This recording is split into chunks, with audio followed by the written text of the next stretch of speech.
All right, good morning, everybody. Morning. As we noticed, this is a fairly large panel and a really long slide deck, so we're going to try to roll through this, but this morning's topic is neighborhoods and healthy communities. A lot of great cross-departmental collaboration going on in this one, so these will be some really good stories. We'll be live tweeting as always. Also, we'll be streaming this on YouTube, so it'll be archived and live in that venue. So with that, we will get started. Good morning, boss. Morning. So these are the objectives and strategies that were adopted last year. I know we've been working on updated ones, so by the next KC Stat we'll have those. But as you can see, increasing overall life expectancy, community development, cultural activities, blight, and a clean community are the high-level objective areas for this KC Stat. Measures of success are here, and we'll be digging into those throughout. We have a copy for manager. Yeah, what do you need it for? You gotta be. That's right. So first up, we're going to look at objective 2. Your check. Right. Cultural activities. Not saying we're sucking up, but we're going to start with open spaces. So, Consuelo, take it away. Oh, before that, this is our resident survey question we added last year that helps us understand a little bit more about our population's attendance at arts and cultural events. So you can see in this chart that districts 4 and 6 tend to be higher, at least monthly or several times a month, or several times a year, and then third district tends to be the lowest. Before I dive into, good morning, and thank you. Before I dive into open spaces, I wanted to comment on the slide that Julie just shared in that when we look at applications that come into our office for Neighborhood Tourist Development Fund programming funding. The inverse happens with these numbers. The majority of the applicants come in from District 3, and then 4 and 5 are second and third, and then 6 is actually fourth in the number of applications that we receive, and then the projects that are ultimately funded. So what we hope to do is find out what the information is behind these numbers, because while not all of the projects that are funded by the Neighborhood Tourist Development Fund are for cultural and arts events, that's a big chunk of them.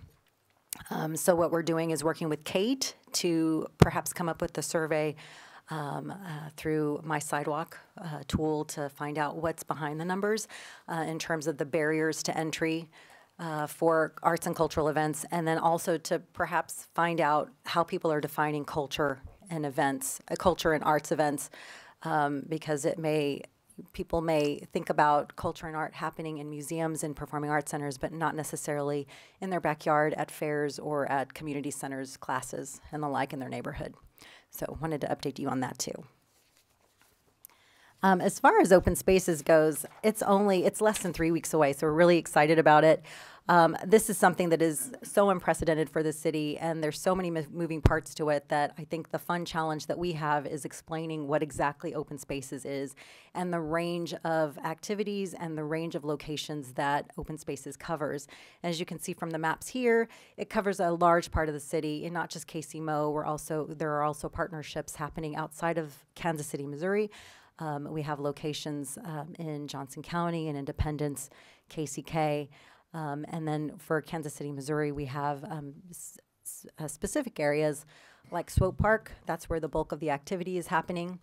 Plaza Midtown is probably the second most in terms of activities and art installations. We have 18th and Vine. We have downtown and Crossroads. And then we also have a couple of projects that are happening in Subtropolis up north.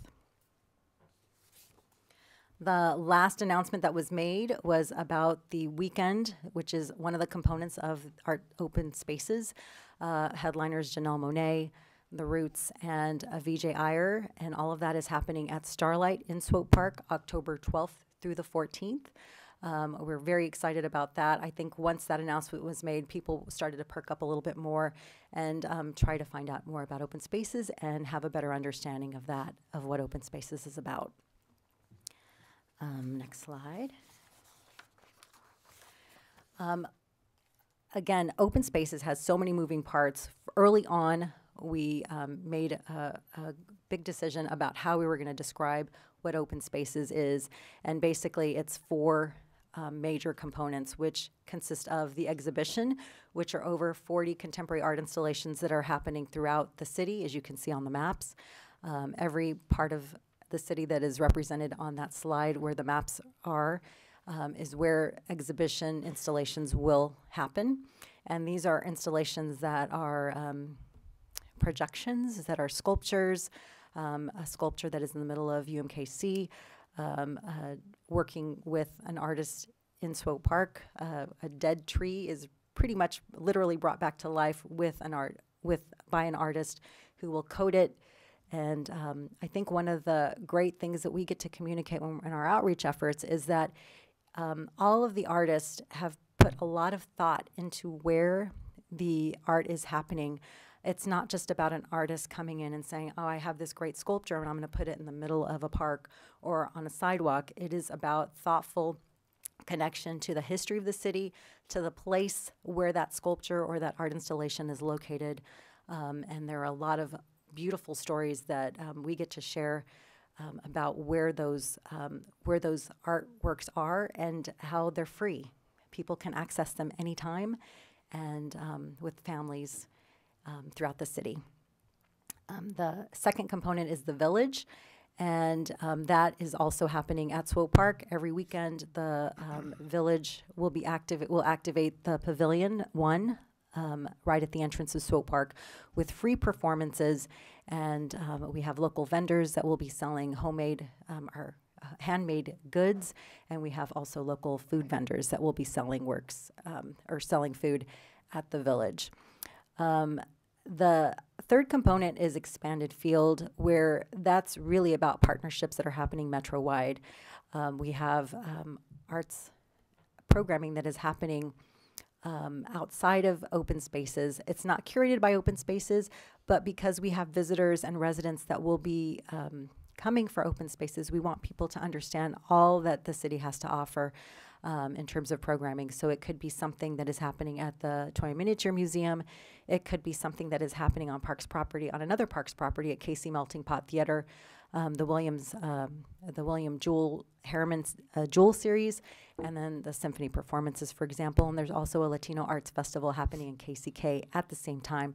So lots is happening during open spaces. We want to have partnerships, marketing, and cross-promotion so that we can get the word out about open spaces, but we can all share information about what's happening throughout the city. So resident engagement, I think, is probably one of the most exciting parts of what we've been doing, because it hasn't just happened in the last month or two. We've actually been involved in resident engagement, one-on-one conversations for over a year now. And I would say the earliest kind of formal engagement activities that have taken place were with the artists who we were trying to make sure that artists understood also what open spaces was about and what their vision of how they saw themselves in this big unprecedented project, what they envisioned for their work, what they envisioned for the city. And they were invited to Swope Park to come look at the park. Some artists had never really been or hadn't been in a while, and envision what Swope Park would look like with open spaces, how their work would maybe fit or not fit, and really have conversations, getting their feedback about their concerns about what that artwork, how the artwork would fit in the city, and about some of the things that they are excited about, and how open spaces would also grow what they're doing, their creative processes, and kind of push them in new directions. So that was exciting, and that happened in May of last year. The open call to artists was also shared to the arts community and to the city at large through our outlets. And hundreds of artists from all over the world, nationally and locally, turned in applications for submissions for ideas for projects. And that got whittled down to about 42 exhibition artists and over 200 total visual and performing artists that make up open spaces. Workshops were had early on too, because this is such an unknown thing for us.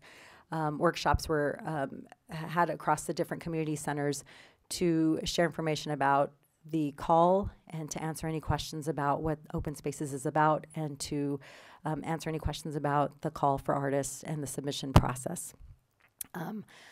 Also, when fast forward to more current times, the DECA project, we're talking about partnerships. Julie mentioned partnerships early on and how we're really highlighting that today.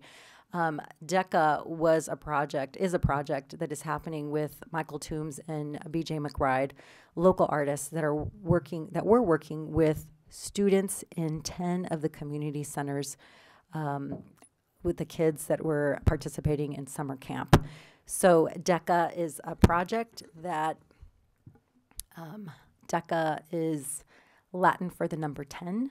So that relates to the 10 community centers. And what the kids were charged with was creatively expressing their wishes for themselves, for the community, and for the world. And so they put them on strips of paper. They were collaged into this sculpture. You can see the not quite finished project that is at the bottom of the screen here. And Mayor, you probably got a sneak peek of it at Arts Tech when you were here with the governor and the mayor of St. Louis, and got to talk to some of the teens at Arts Tech. It's not quite finished yet, but when it's finished, all of the hopes and dreams that they put into this project will be illuminated, and they will be shared at the Village in Swope Park. And it's kind of it kind of resembles like the Rosetta windows in stained glass, and you can see the kids that were worked with at the different community centers, the 10 different community centers.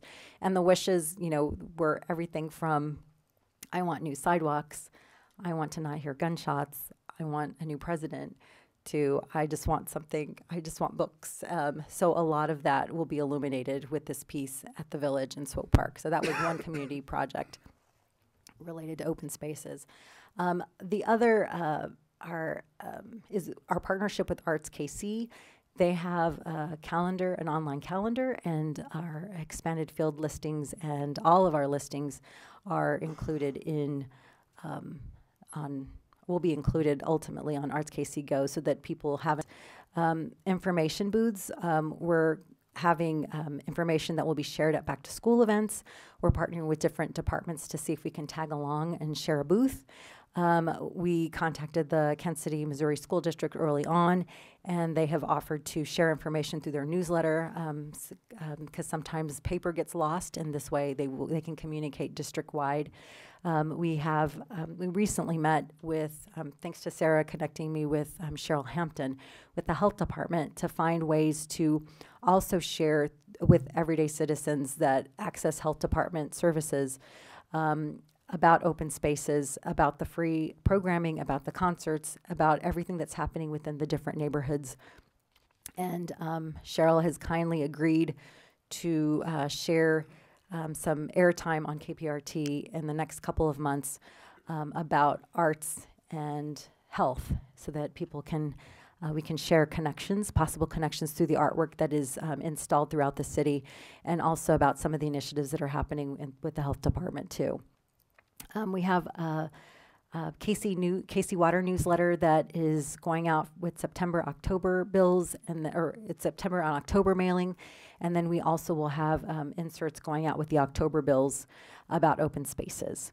We have postcards that have gone out in the mail to the KC Studio magazine mailing list. KC Studio issued a guide that highlights everything that I just talked about. It has maps, it has information about the different artists, it has information about the different programs, and they also sent out a postcard about open spaces to their mailing list. But in addition, we want to make sure that the neighbors around Swope Park are informed, so we're working on a letter to send out specifically inviting them to participate in an event that's happening in their backyard. We also are going to partner with City Communications, as always, to do Nextdoor to share information through Nextdoor. And because we have specific neighborhoods that are targeted through Nextdoor, tell those stories that are happening in those neighborhoods on those maps. Like if an installation is going up or is in progress, to share that information with the different neighborhoods. We have billboards, radio advertisements. We also have presentations that are being made to community and business organizations, to chambers, to young friends groups, to make sure that every age group and every age demographic is reached. And then, of course, our City of KC Mo outlets, Channel 2, KC More, social media, and the kiosks. And that's about it. Thanks, Consuelo. Thanks, Consuelo. All right, moving on to the next strategy. I got one question. Of the 200 artists, Consuelo, how many of them are local? I would say about 40% are local. Did his piece make the final cut? No, not this time. I told you Legos wouldn't work. All right, strategy B, community centers. Thank you. So the first slide we have up here. I'm sorry, could you identify yourself? Sorry. Roosevelt Lyons, Superintendent of Recreation, Spell Kansas your City last name, Parks and please. Recreation. Social Security number. Just kidding. So I believe the first slide we have I'd up rather here. have your checking account number. Yeah. Is our user satisfaction versus resident satisfaction. So what we see here are, for most categories on here, our user, and we use, I'm not sure if customer is the right word for this. These are people that we've gathered in email. Either they've come to a special event or they've taken part in a program. So they may or may not have been to a facility or actually participating in a program, but we've gotten their address somehow. So usually what we see here, most of these categories, is our user satisfaction is much higher than our resident satisfaction, which has gone to something we kind of take to heart here. We always talk about once we get people in our door, they tend to have a much higher satisfaction. So it is always about getting more people in our door at Parks and Recreation. So obviously you see that bottom score of city's youth programs, which is pretty low, and for us kind of is unacceptable. So that's actually our priority over the next year, is our youth programming, and we'll talk about that a little bit more through some of these slides. So yeah, and then this next slide is use of parks and community centers, and this is from the resident satisfaction survey. So what you see there is visits to parks that are pretty static at 80%, which is a good number to be at. And then you see for community centers, visits to community centers, that's rise a little bit. That's statistically significant, right? Yeah. With a 2% increase. I'll just note that in school, I learned that when it's 2.8, you would round up. So I feel like you could have threw me that bone and gave us 30% next time. I will say, just looking at— earn it, Roosevelt. What was that? You got to earn it. I got to earn it, okay. Next time. So just for a point of reference, I've looked at some case studies that put that benchmark for urban parks and community centers visitors. Usually they say around 32 to 35% of the population is kind of a benchmark. So we're on our way there, and we're pretty excited about that. Roosevelt, Terry, I've got a question. It's maybe just because of where I've been. We do some free weekends and stuff like that, but I've been in Chicago a lot recently, and I noticed they do an entire month, I think it's April, is every park, every community center, every facility in the month, during the month of Chicago, or during the month of April in Chicago, is free for all the residents. They market it as get out and play, or something very similar to what we're doing. But it's an interesting way to try to drive people into the parks in the springtime, and I've always thought that might be an interesting way for us to, the incremental revenue impact versus just the overall increasing awareness, maybe an appreciation of, we might think about trying to do something like that just in the springtime, whether it's, but I've always thought, and there's at every 300 feet, advertising that the parks are, come see the parks in April, and it was kind of an intriguing marketing idea, just to drive people into the parks, into the community centers for 1 month out of the year. You know, it might be something to think about as we go forward on it. Yeah, for sure. We've done we do discovery days in the spring. We usually pick a center and then try and highlight all of our programs at a couple different centers. The other thing, we did participate in Get Outside Day this year, which was, we did a nature center walk. But the idea of doing a whole month early in the year is probably a great idea, so. It seemed to raise, everybody was talking about the parks, it was leading the newscasts, just that people were out in the parks, and they were having crowd control issues, which, again, is... I think I've missed the nature center walk. And going along those lines, one of the things we also talk about are using our special events, promoting those more, and using those as opportunities to build our customer base, our potential customer base, so getting email addresses, phone numbers, following back up with those individuals when they come out to an event at a park or at another facility as well. So we have our revenue here and cost recovery at community centers. So right there, that first graph on the left is a comparison from 17-18 to 18-19, which July is the close of the first quarter. So you'll see that according to this, we're a little bit behind from last year, but again, July hasn't fully closed yet. Just going back and looking at the revenue yesterday, I think when I sent this graph, we were at 382. Looking at it this morning, we're at 389. So there's still some online sales and some credit card sales that need to be reconciled. So once this quarter fully closes, I'm pretty confident we'll actually be ahead of where we were last year. So on the right track there. And then on the right there is our cost recovery, 2017 to 2018. Slight uptick. So last year we were at 28%. This year at 29%. So we are, I think in 2 years ago, we were at 26%. So on the right track with our cost recovery. You know, the key here obviously is not only bringing in new revenue, but reducing our current expenses. So that's a pretty big task that we try to focus on going forward.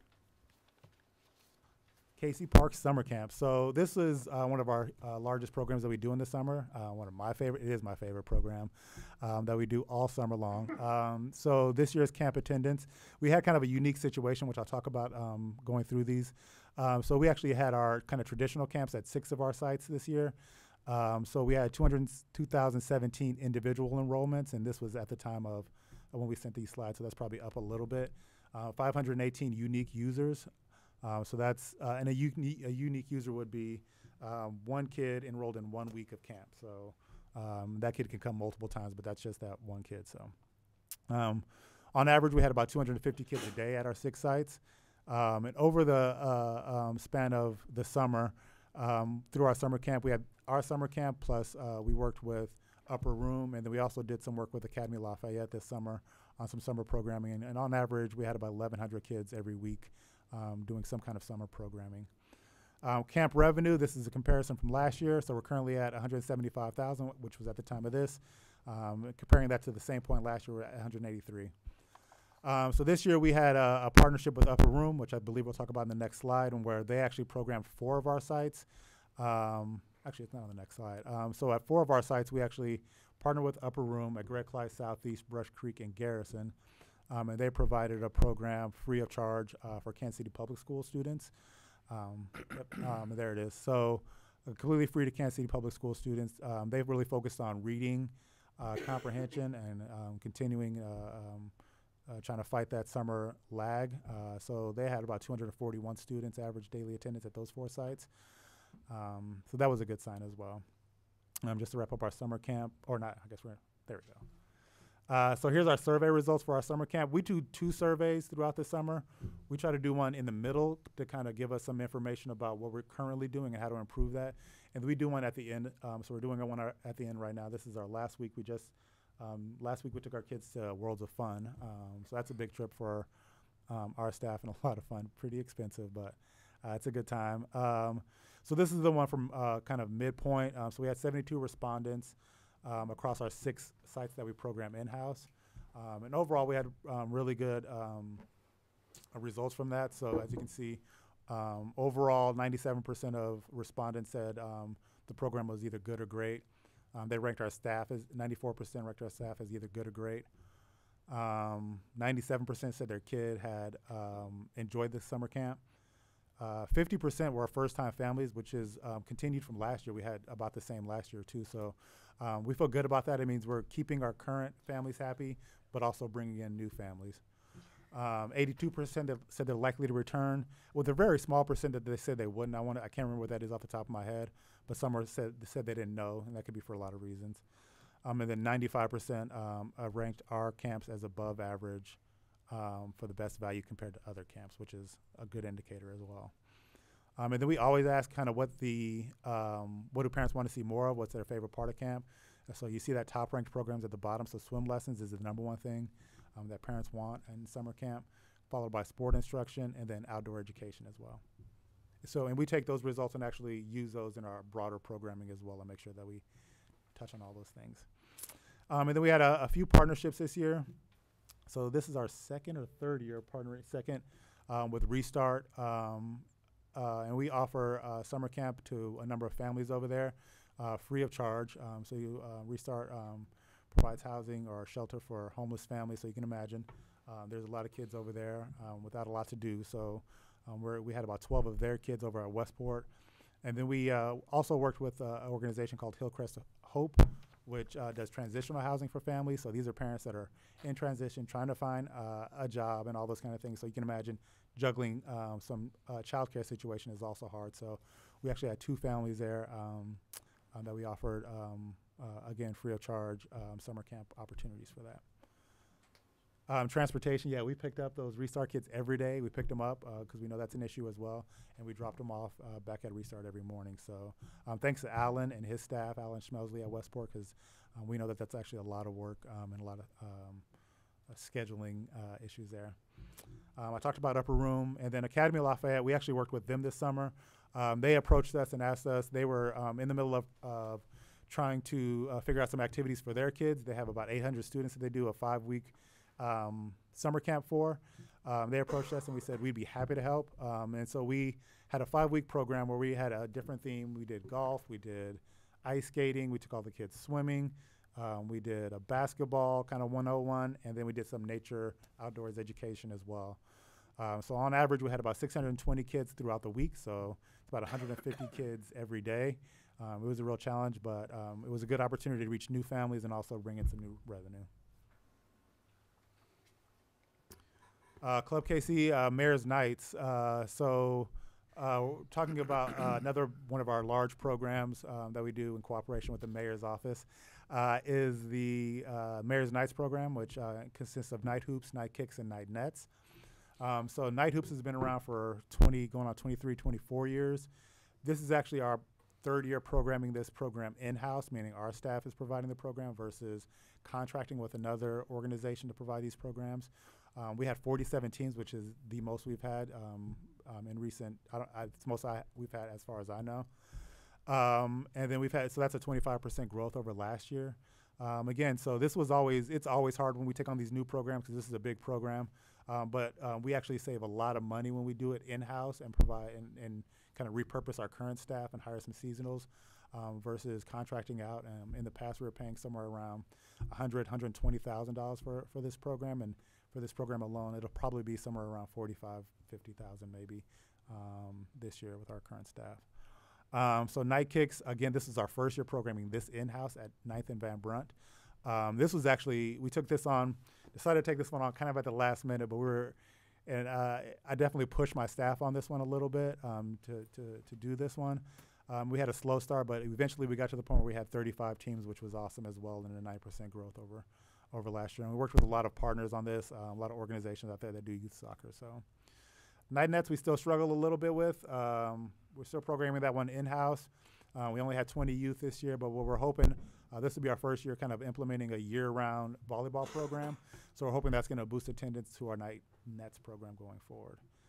And then we capped this all off with a student athlete summit back on July 28th, where we brought kids in. They gave them books, some knickknacks, water bottles, and all that. They had some speakers come in and talk to the kids about how important they're actually some people who have been successful in sports, college sports, talking about what it takes to kind of move forward in your career and your sports career and how important education is.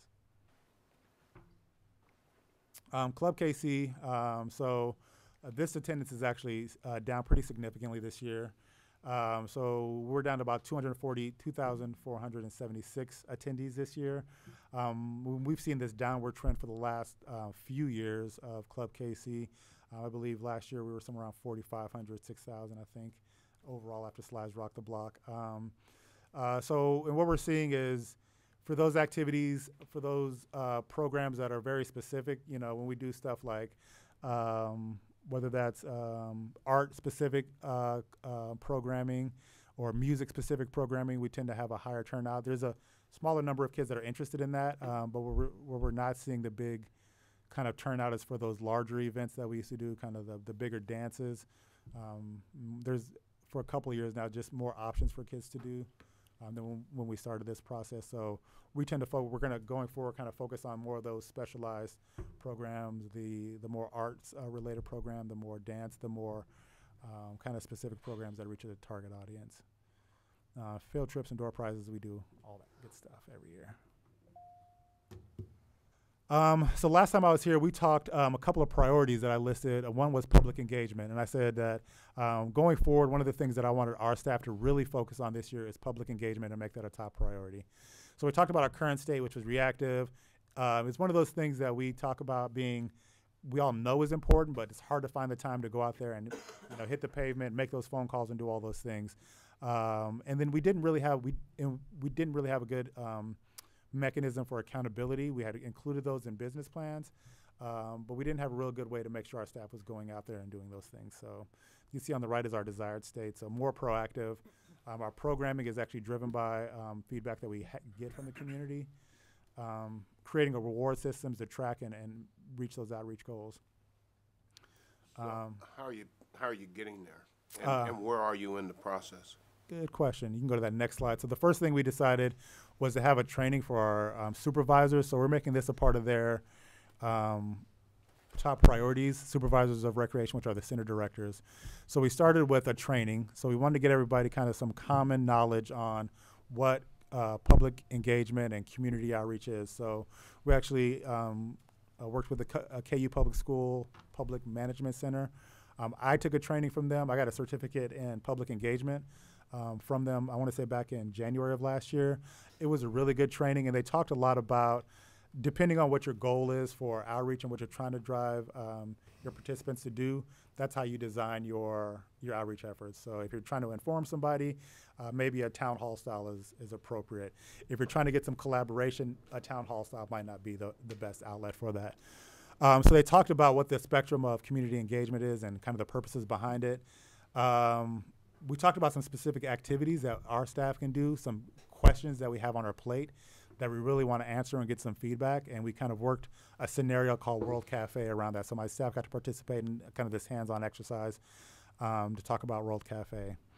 So our next step is to actually put these in action, this World Cafe model, which actually I'll give Lisa Heichman, who's back there in the audience, who's our development officer. She's the one that came to me and told me about this World Cafe model. I did learn about it in the KU Management Center training, but when I wanted to do, I was like, oh, let's go hire a consultant and get some information that way. She said, no, do this World Cafe model. You're going to get some really good engagement from your actual customers.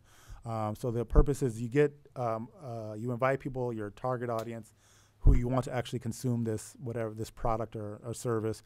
And then you really have a really open kind of discussion that is minimally facilitated by staff, where they get to talk a lot about what they want to see in a program.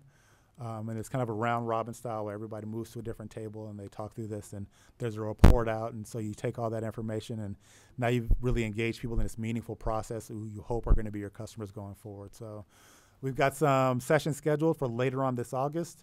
One of the things we want to talk about was youth recreation, again, as being a priority. We wanted to look at kind of a holistic youth recreation program and what's the thing that drives parents to make decisions on where they put their kid. We didn't want to make assumptions about what we think parents want. We wanted to really get that feedback from them firsthand. So that's a real top. Somebody other than parents, like youth? Yes, sir. We will. Yeah, sir. That's probably good, because sometimes youth and parents don't agree. That's true. Seemed to happen a lot in my house. Might have just been those kids were totally irresponsible. Yeah, I can't think of a time when my daughter has agreed with me, actually. So,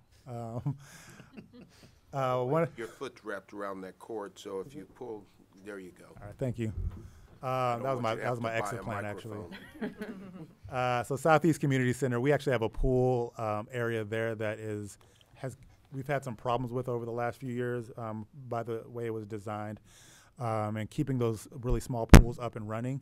So we want to use this as an opportunity to kind of get some feedback from the community about if they had the opportunity to put something else there, which could be another pool, it could be a gymnastics area, it could be a trampoline park, it could be a lot of things.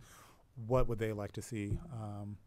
And then we've been Is the pool being used, Um, or is it- it just not functional? a little bit of both. It is used when it's up and running. So there's 3 small pools. There's a resistance pool, a kind of an activity pool, and then the other one is a therapy pool. So recently, one of the pools or a number of 2 of the 3 pools have been down because of some structural issues underneath that are going to be costly to fix.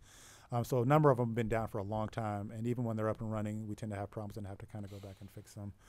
Even that said, even when they're up, get enough capacity in those pools to make it worth it. So, one of the recommendations, a strong recommendation, is to, kind of get rid of those 3 small pools and create a larger pool, like you would see at Greg Kleiss or Tony Aguirre. That's a little more functional, easier to maintain, can have more capacity. So part of our World Cafe, we offer $10 gift cards for all the participants with the opportunity to win a $100 gift card if you bring a friend. So we like to bribe people. You can register at kcparks.org. Tell your friends. Our second priority is customer service. So we've actually done a lot of work around this in a fairly short amount of time. So back last time I was here, we talked about the current state, which was there's really inconsistent quality of customer service. We felt like we would get reports of, this is the greatest, your staff is great, and then we would hear this other report like your staff was awful, right? Or I had an awful experience. I shouldn't say my staff. I should say I had a really bad experience. So what we really wanted to do is create this consistent culture of customer service using the citywide customer service principles and values that I believe Jean Ann Lawson and her group created. So we use that document as kind of our guiding template to create these. So right now we're working on creating customer service expectations. We've started a secret shopper program, so we'll talk about that. We have some data in here on that. Brand new data. We actually got our executive summary just Friday. We've been working really closely with Mid-American Regional Council on this, so they actually facilitated a retreat, and they've been a part of, Jonathan Morris over there has been a part of all of our discussions. And then eventually we're going to develop an onboarding process that emphasizes customer service values and principles. So customer service, we had a retreat back on March 9th in which I said, hey, this is our top priority going forward. And from that retreat, this was an all-staff retreat, my whole division was there. We had a cross-functional team of volunteers who said they wanted to work on this ongoing. So we've had 4 meetings. Yeah. Since then, again, with Mid-American Regional Council as a facilitator. In those. And then one of the things we did, we identified some barriers, which are our software communication and also just navigating parks administration for our staff. And they came up with some core values, which you can see here down at the bottom. So customer service training, so we're working on that right now. So we just got an executive summary from our secret shopper program. So we'll use that, the document from the city manager's office, and then also our core values as our guiding template to create this training. So again, our staff, our design team is in charge of that, so they'll facilitate that and work with Mark on that. We're looking at it in 2 phases, which the first phase is talking about attitude and respect and professionalism and getting a common basic understanding of what that is. And then the phase 2 is focused on salesmanship. And this is a lot of this is driven by our mystery shopper report. So we've been doing mystery shopper for the last month of July. We worked with a company called About Face. Esther did a lot of work on trying to find a company that we could work with. We love this company. They're very professional. Over the last month, we've done 88 shops. So that a shop would be either a visit to a community center or a phone call to all 11 of our community centers, including the Nature Center. So centers with an overall score of less than 70 per 6 weeks. And then we have an executive summary and a dashboard, which we'll talk about here in a second. Here's what our dashboard looks like right now, and this is our overall score, so 76.6. That is not where we want to be honest. It's not the worst score, obviously. But we definitely we definitely think we have a lot of room for improvement there. And then, like I said, there were 44 on-site visits and 44 telephone visits. So the on-site, we had a 75% satisfaction rate. And then on the telephone inquiry, we had a 78%. Okay, good. So this is NPS score. So for those who aren't familiar with it, it's called Net Promoter Score. So essentially what you do is you take there's a question, a bottom line question on all these from 1 to 10. And you say, rate your experience today. So for those that score you a 9 or a 10, those are your promoters. Those who score you a 0 to 6 are your detractors. And then 7 or 8 are kind of in the middle. So as you can see here, we have a lot of promoters. 52% of them are actually promoters, which speaks to the consistency. What we saw oftentimes was our scores were either really high in the 90s or they were really low in the 60s, and there was not a lot of middle ground, which just kind of bears that out.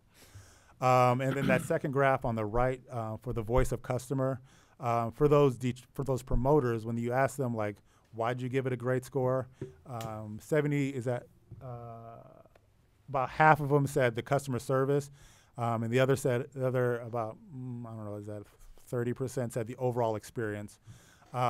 Good value is not what drives it. So price isn't the thing that drives it. It's the actual experience that drives it. So on the flip side of that, our detractors actually said, what was it, when they asked the same question, why'd you score a low? It was lack of customer service. Again, speaking to that inconsistent kind of quality, either it's really great or it's not so hot. Quick shout out to my staff. Brian Dennis at Garrison actually scored the highest. He had a 92% satisfaction rate for Garrison Community Center, which is awesome, which is where we want to see everybody. So he did a great job, and all of his staff did a great job. Here's some highs and some lows here. We do really well. The takeaways here are our staff is very knowledgeable. So we score not high on the knowledge, so we know what we're talking about.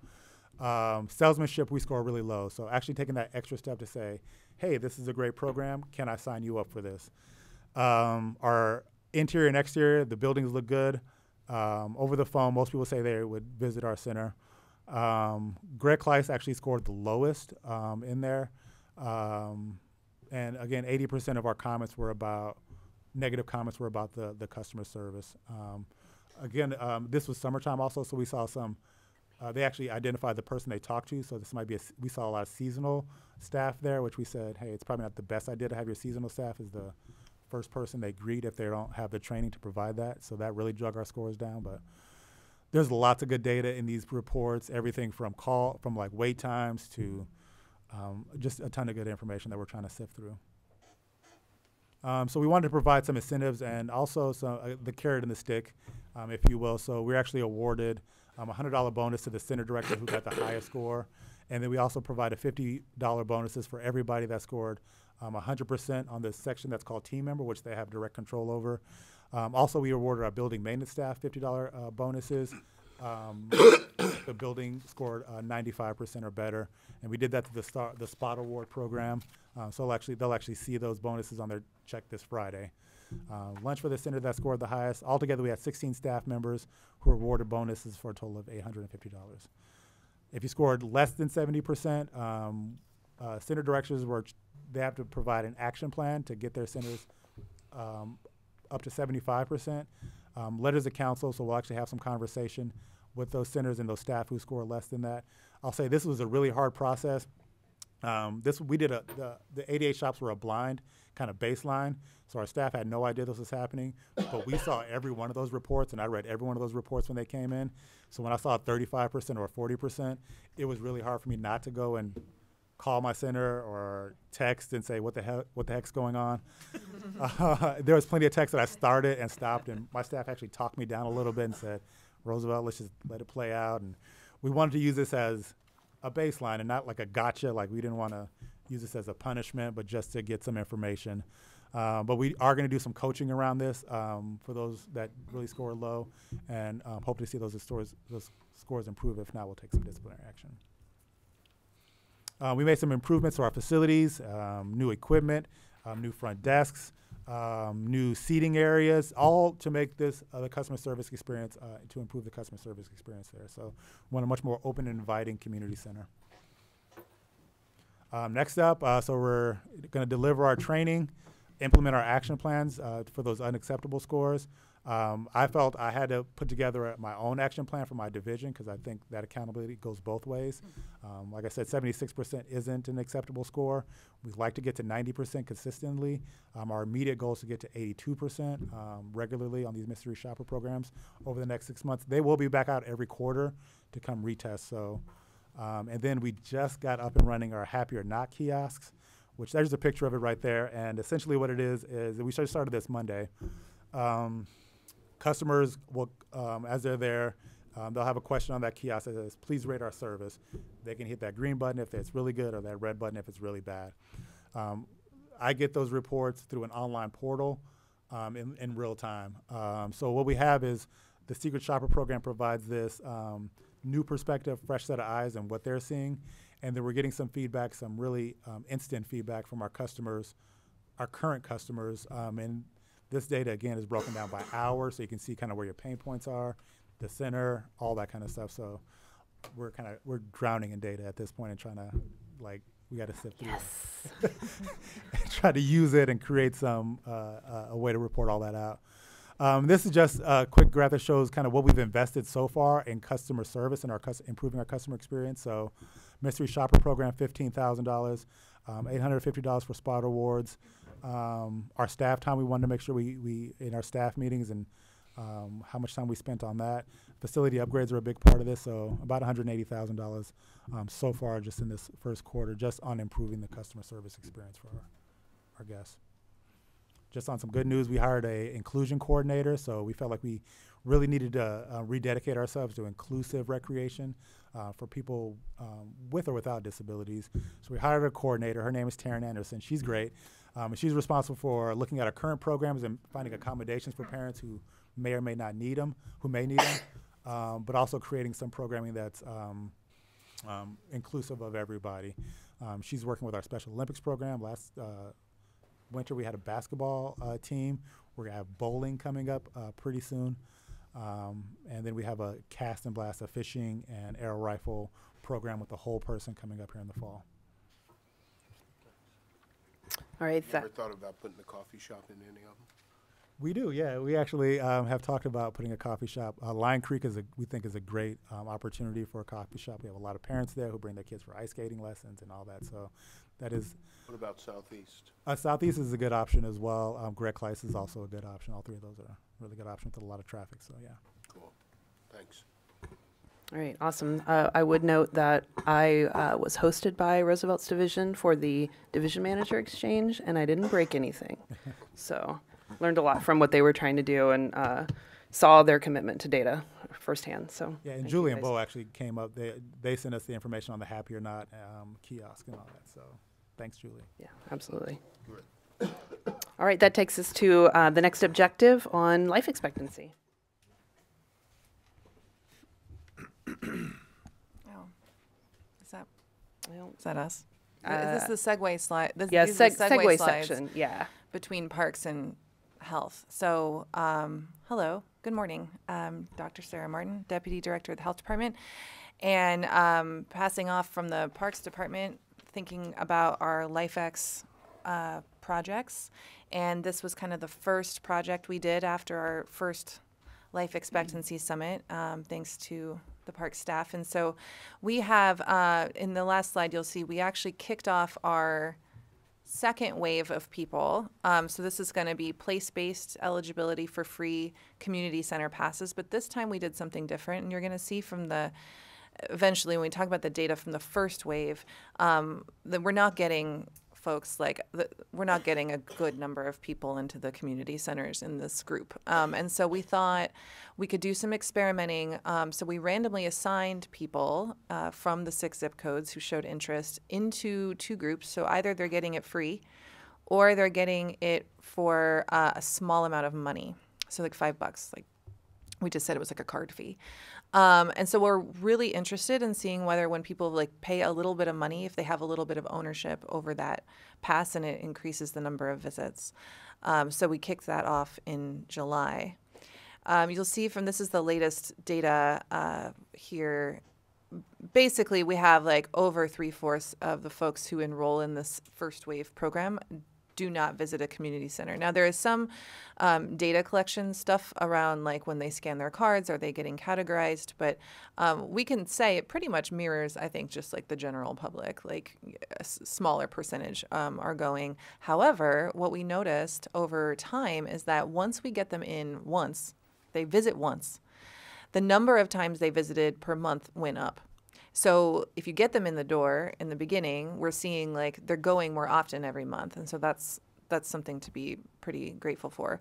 And we'll see what happens with the second wave. We're also currently doing a 6-month follow-up survey for that first wave to see if any of their indicators changed. And so if you recall, like we weren't thinking about BMI or things like that. We were actually more concerned about whether they felt like a part of a community.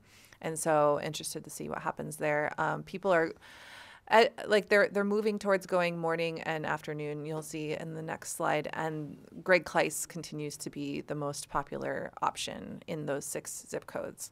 We did this time get someone to go to Westport Roanoke. I was like excited to see something different on there. But a lot of folks going to Brush Creek, and it is summertime, so maybe it's all pool related. I'm not sure. But Greg Kleiss is still number 1. So then we did a little bit of analysis. This is a small group of people, so it's a little hard to pick up some statistical significance. But we did find that BMI like very strongly predicted the number of times that people would attend, and that people who were struggling already with their weight were less likely to attend. Even for those who attended at least once, like they were less likely to go as often as those who were at a healthy weight. Age predicted it, so our older participants were less likely to attend, and the number of kids, and that was strong among those who attended at least once. So we're talking about the attenders versus everybody who hasn't gone at all. What the next plan is to take those people who go a lot. So there's some people who go regularly, and how do we leverage them to be influencers among the rest of the cohort? So does it mean more when a peer calls you versus Roosevelt calling you or texting you angrily? So we're trying to figure out like what works best to get people. But you guys got some sort of a war going on here? No, this is, I mean, look at these PowerPoint slides. I just want to point out, thank you to OPM for letting us use our branded PowerPoint template, because we branded this initiative, co-branded this initiative, and so we're proud of it. It's like little victories. We're proud of that. Thank you for buying us coffee after this. Yes, I would. There's no coffee in City Hall, so I'm going to ask to use your Keurig machine, which is normally what happens. Okay, so that's their little update on that. Now we'll get to the stuff that everybody, I'm sure this is everybody's favorite part. Yes, just please. Jump in real quick and just real quick. So some good news is actually. We actually won a grant from the Healthcare Foundation that's exciting. in the amount of $115,000 for this program. And actually, Lisa Heichman, who's our development officer over at Parks, who wrote that grant application along with Health Department, is here in the audience. And if she could just say a few words about the actual grant and the feedback we got from the Healthcare Foundation and all that, that'd be great. Was she ready for that? Oh, she's got notes. Good.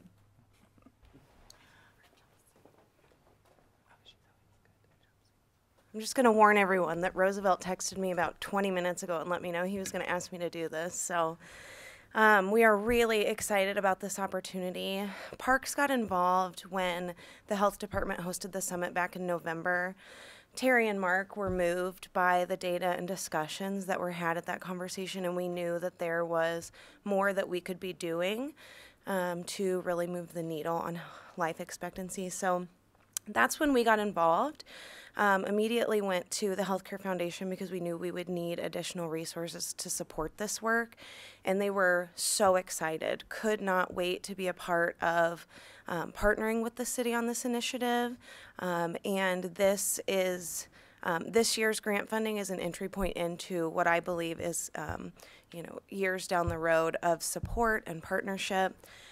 They were most excited that we were focusing on interventions that went beyond just improving physical health. So their eyes lit up when we said, we're going to offer LifeX residents free community center passes.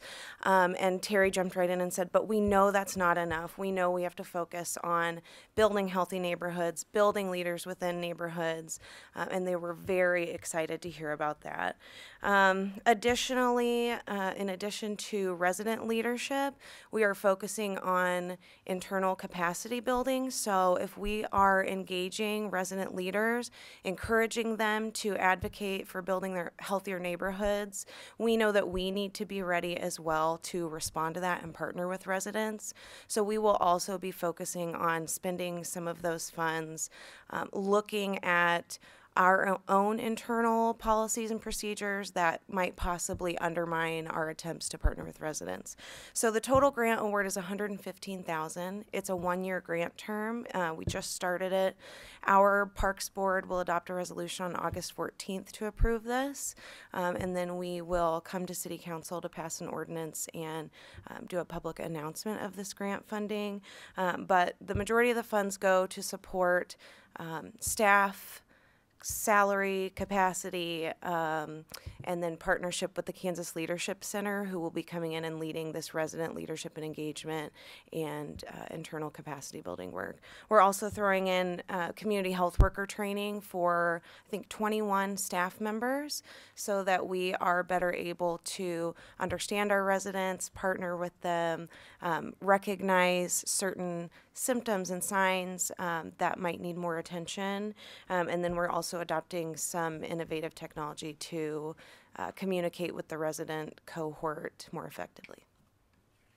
Thank you. Okay, good job. Okay, so we have some updated 2017 life expectancy data, but I do want to warn everybody that it's preliminary because we don't have population estimates for 2017, so we use 2016. And so a lot of this talk has been about how populations move across zip codes. And so, you know, we take this like with a grain of salt, but some of these are pretty powerful findings. We do kind of mirror the overall national trend of decreasing life expectancy. And so for the last few years, nationally, we've seen a decrease. And anytime we look at decreases at a smaller geography, they're going to look a little more shocking than the national trends. But our preliminary data shows a half-year life expectancy loss citywide. On the next slide, this is one of our most important performance measures, I think, as a city, is the difference increase. So if the gap is increasing, we're getting more inequitable. I did some real, quick look at the actual data by zip code, and what I found was this is actually driven by the lowest life expectancy zip code getting a lot lower. Not the highest getting higher. So the highest zip code went up about half a year, but the lowest zip code went down about 1.2. And from year to year, that's pretty powerful difference. We also saw, if we go to the map in a couple slides. Hold on. Yeah, please. What happens if you back violence out of these numbers? So we have done that, and that actually closes the gap quite considerably because the lowest zip code is 64128. And now they're below 70. And if that holds when we change the population data, we're going to have to change the actual brackets. And we haven't had to do that. So we haven't dipped below 70 for a while since we kind of started tracking this 20 years ago. So we actually have those maps, and we sometimes present them in the public safety Casey stat, but I'll get those to you where you can actually see how much life years you gain by taking homicides out of the equation. I'd like to have those. Yes, I will get that for you. In the next, and so this actually leads into the next slide, which you see the gap between Black males and white males has increased by a year with this preliminary data, and women are on the same trend, but that gap between Black and white women has always been smaller than the difference between Black and white men. And we can do this analysis again, actually, and we are working on this, where we do take homicide out of this equation, and we can look at the gap between Black and white men if you take violent crime or violent deaths out of it. We have seen an increase in motor vehicle accident deaths, suicides, and gun-related deaths, and we're putting together an analysis right now because those are all things that are very, very tied to public health policy and law.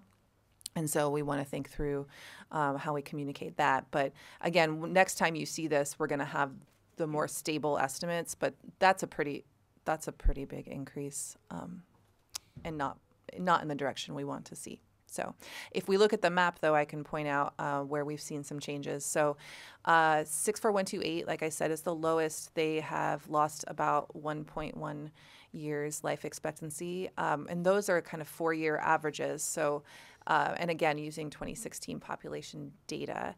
64114, which is down there, kind of state line south, they have gained, and they moved up into the top bracket. Interestingly enough, we see there was a couple Northland zip codes that moved down and both lost a year on average.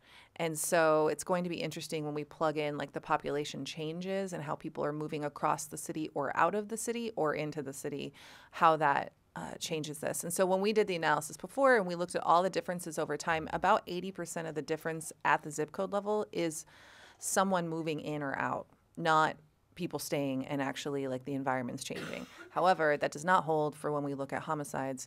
Like that is probably one of the least sensitive to people moving in and out. And so that's important to keep in mind that like our migration across zip codes, drives a lot of these changes year to year. So that's the latest. I wouldn't like bet your house on these numbers just because like they will change a little bit, but I don't expect them to change very much because we used 2016 population data.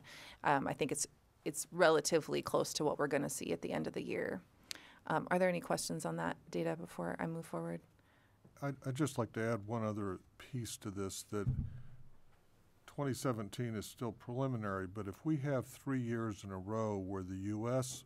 life expectancy has gone down, that's really never happened before. So there's some real significant issues that's going on with U.S. policy that we need to be aware of. And one of the things we will also be doing an analysis on is, are those cities that are in states that have heavy preemption that keep cities from doing what they need to do to improve life expectancy having more of a problem? So we'll be doing some further analysis to sort this out.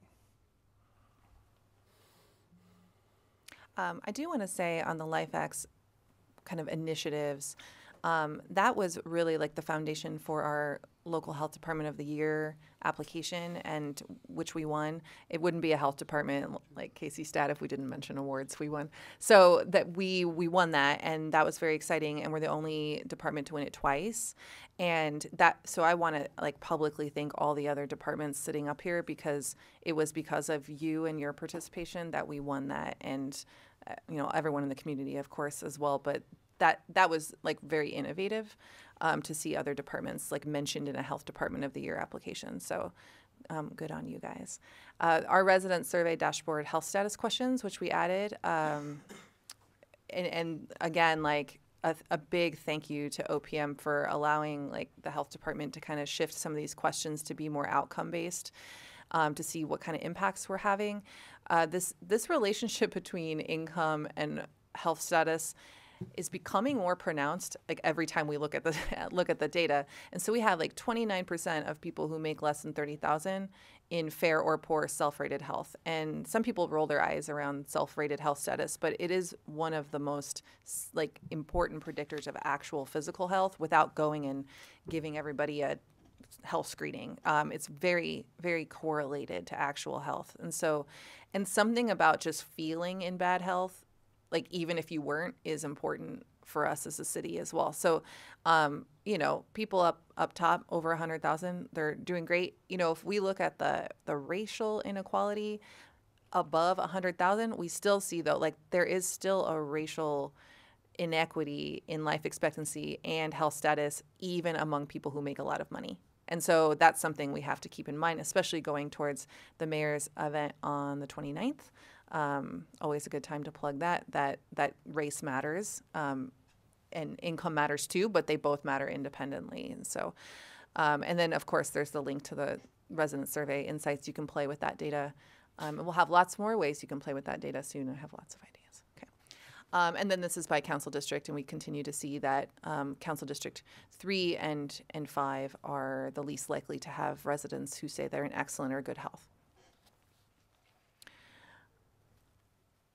And this is strategy H. Okay, just some updates on some things that we're asked to follow up on. The School Discipline Summit, and this is all related to the Community Health Improvement Plan. So these are kind of just projects that are aligned with different parts of the plan. School discipline analysis, we really formalized that relationship with Turn the Page, and we're working on a second summit to kind of follow up with some of the schools doing the discipline equity work, looking at building a dashboard and hoping we can get that actually at the state level. That would be really nice if it was like a state level dashboard. Last time we were here, we talked a little bit about infant mortality, and that's been in the news a lot lately. And so we were asked to kind of develop like a risk zone analysis for the city, but we thought, hey, even better, let's scale it up. Let's scale it up regionally, nationally. And so we're in the beginning phases of partnering with the March of Dimes to potentially have them brand it. And then we give them the kind of insights, and then they take it and run with it. And the goal would be that would be a national risk zone analysis where any mother or potential mother could see what's their risk to themselves and their babies based on the environmental conditions where they live. Asthma and school attendance is something that we've talked a lot about in the smart cities conversation, but we're exploring ways to do some predictive analysis with some inhalers that have little cellular things in it. I don't know, some microchip of some sort. Anyway, these asthma inhalers where every time you use it, it sends up a little ping, and we can make a map, like an asthma map, and use that to work backwards to warn schools and parents when we think it's going to be a bad asthma day, and they can kind of change some of their practices. And that will increase school attendance. And you'll see on our CHIP dashboard, we actually would gain 16,000 school days in our low life expectancy zip codes by going heavy on asthma remediation. So that would be great. And then this is a new addition. Thanks to the city manager, Councilwoman Kennedy, we were connected to legal aid to do some school-based. They're going to be doing some school-based legal assistance in the low life expectancy zip codes in some schools there. And one zip code that's on the edge. And that's going to be really interesting because we really want to keep zip codes from falling into the bottom bracket. And so, and this is around mobility, which is interesting, and eviction and domestic violence. So excited about all those opportunities. This is LifeX 3.0 coming in November, and we're going to use this as a kickoff to update the CHIP. And so the Community Health Improvement Plan is supposed to be updated every 4 to 5 years. We're, of course, going to go like ambitious and try to do it early. We'd like to do it early because we think there's a lot of momentum around some things right now. And so how can we like tweak that plan and integrate it into the business plan? So that's the plan. We are going to present for the first time ever on Channel 2. Javon Davis is officially a health department employee. I just never get tired of saying that because he doesn't have to introduce himself as a Cookingham Knoll fellow anymore. He can say health department employee. We're going to unveil our CHIP performance dashboard, and Javon's going to take that. And he's going to do a great job. He's been practicing, so. We'll see. Good morning, everyone. Javon Davis, Health Department. Thanks for having me. I'm really excited to present to you all what I believe is the sexiest community health improvement plan in the country. And you don't have anything to do with that, do you? No. So this is going to be our performance dashboard that really gives us a way to interact with data that we haven't had in the past. So we've kind of followed throughout. We are targeted to help improve those metrics. So we'll start off going by economic opportunity over to your left. All of the tabs over here are different CHIP areas that we focus on. So economic opportunity is one of them. We have a goal of decreasing the income and wealth gap. So we currently have a $41,000 gap between our highest and lowest life expectancy zip codes. Our goal is 37, so just off there. But we see that $40,000 a year can pretty much give you 13 extra years of life. So if you look at the maps here, we have to go back up.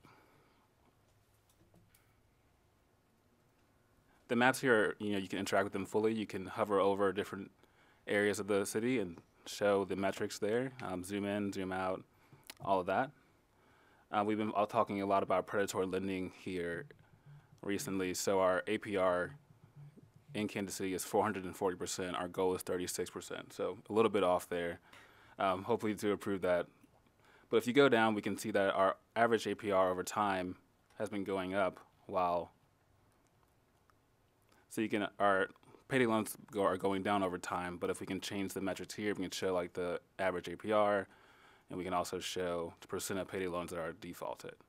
So again, this is new data that we hadn't had in the past that we can now look further into. Javon, what's the source of that data? I believe it comes from the State Department of Revenue. Yeah, and one of the, I think, important things here is that the industry thinks they have to have these high interest rates because of a high default rate, but you can actually see that the default rate is very low, and there's no excuse for these kind of interest rates. It's not about default rates, it's about profit. It's never been about default rates. Yeah. They're predatory lenders, and the legislature lets them get away with it, and if you could charge those types of rates that result in that type of stuff, then that's what you'll do. This is bad public policy, and it's all about money, and they don't care if you default. They're making so much money that it's pathetic. By the time you default, you've already paid your loan off 15 times anyhow. Yep. So if we go to over to education, we can see our attendance record by zip code. Again, hovering over will show you the individual percentages.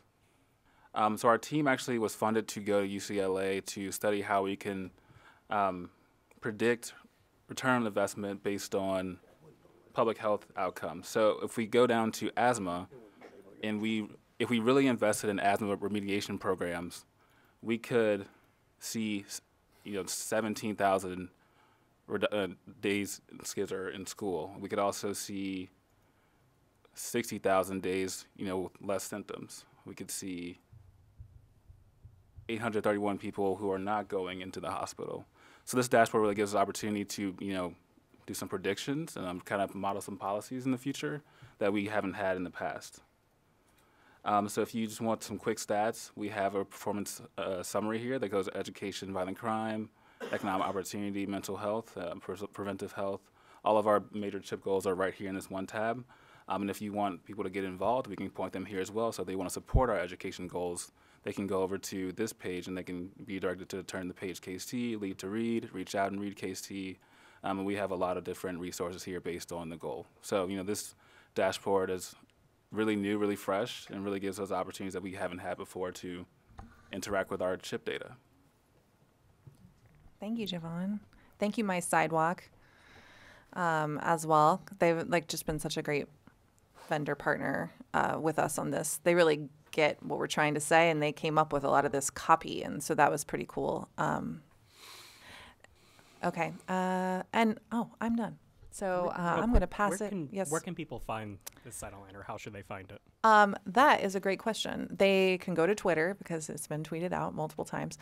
We are working on integrating it into the actual website itself, but we'll make sure that we get a shortened link out. This is actually just the first time that it's been kind of publicly shown, so we'll make sure we get that out for everybody. We're also filling in the resources tabs, trying to make those more comprehensive. So if anyone out there is very interested in making sure their organization is represented, you can contact me and I'll make sure that we get that uploaded.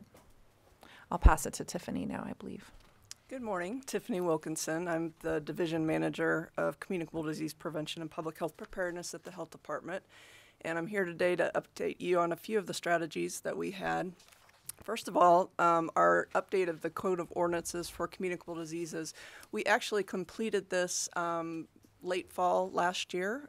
So our Code of Reportable Diseases are now current with what's reportable nationally, and takes into effect also by state with Kansas.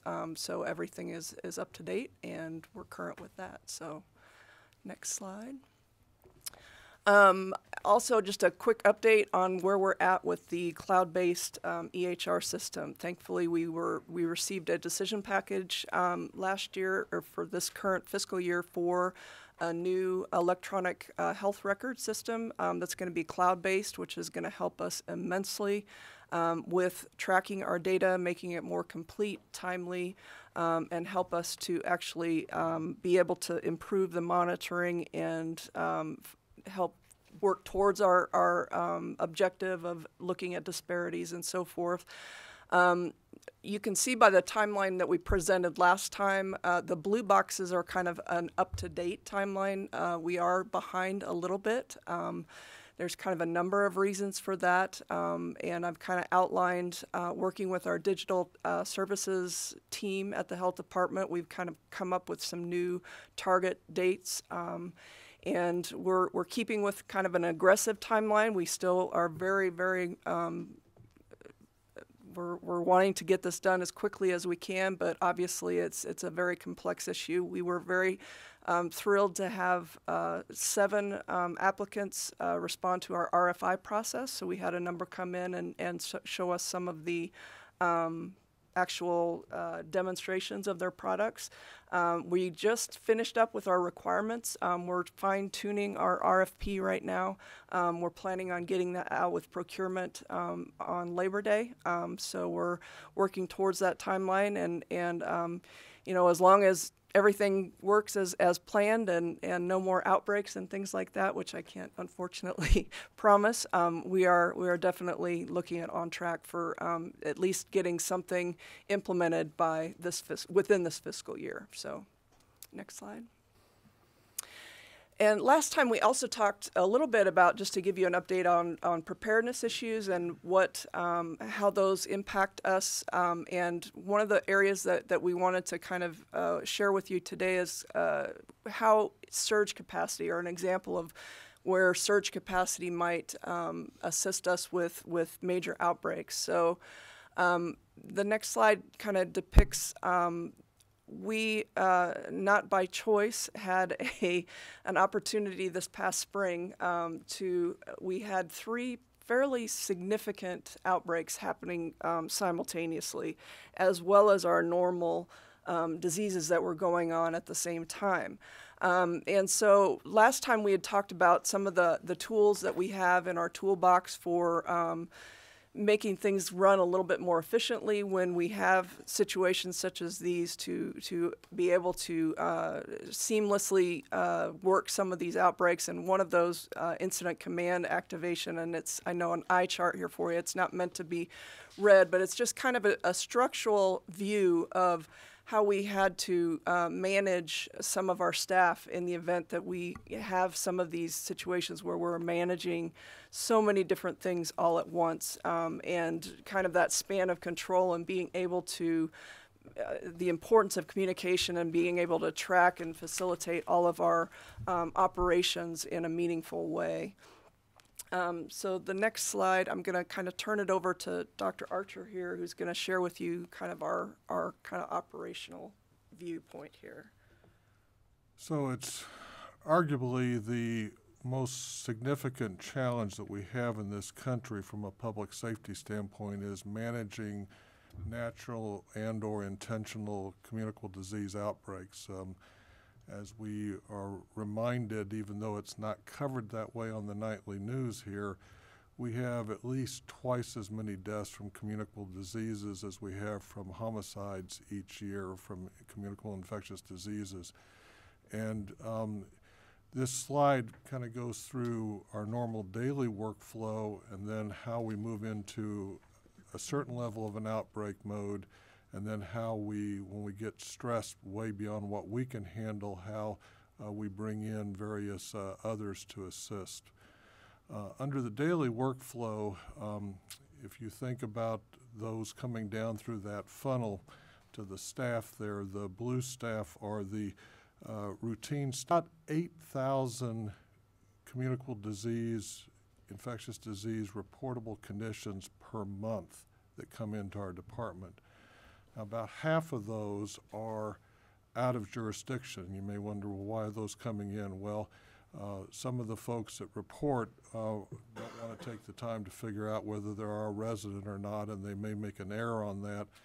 Plus, if we get basically twice the numbers, we can pick up an outbreak earlier. We can see something's going on, so we process those.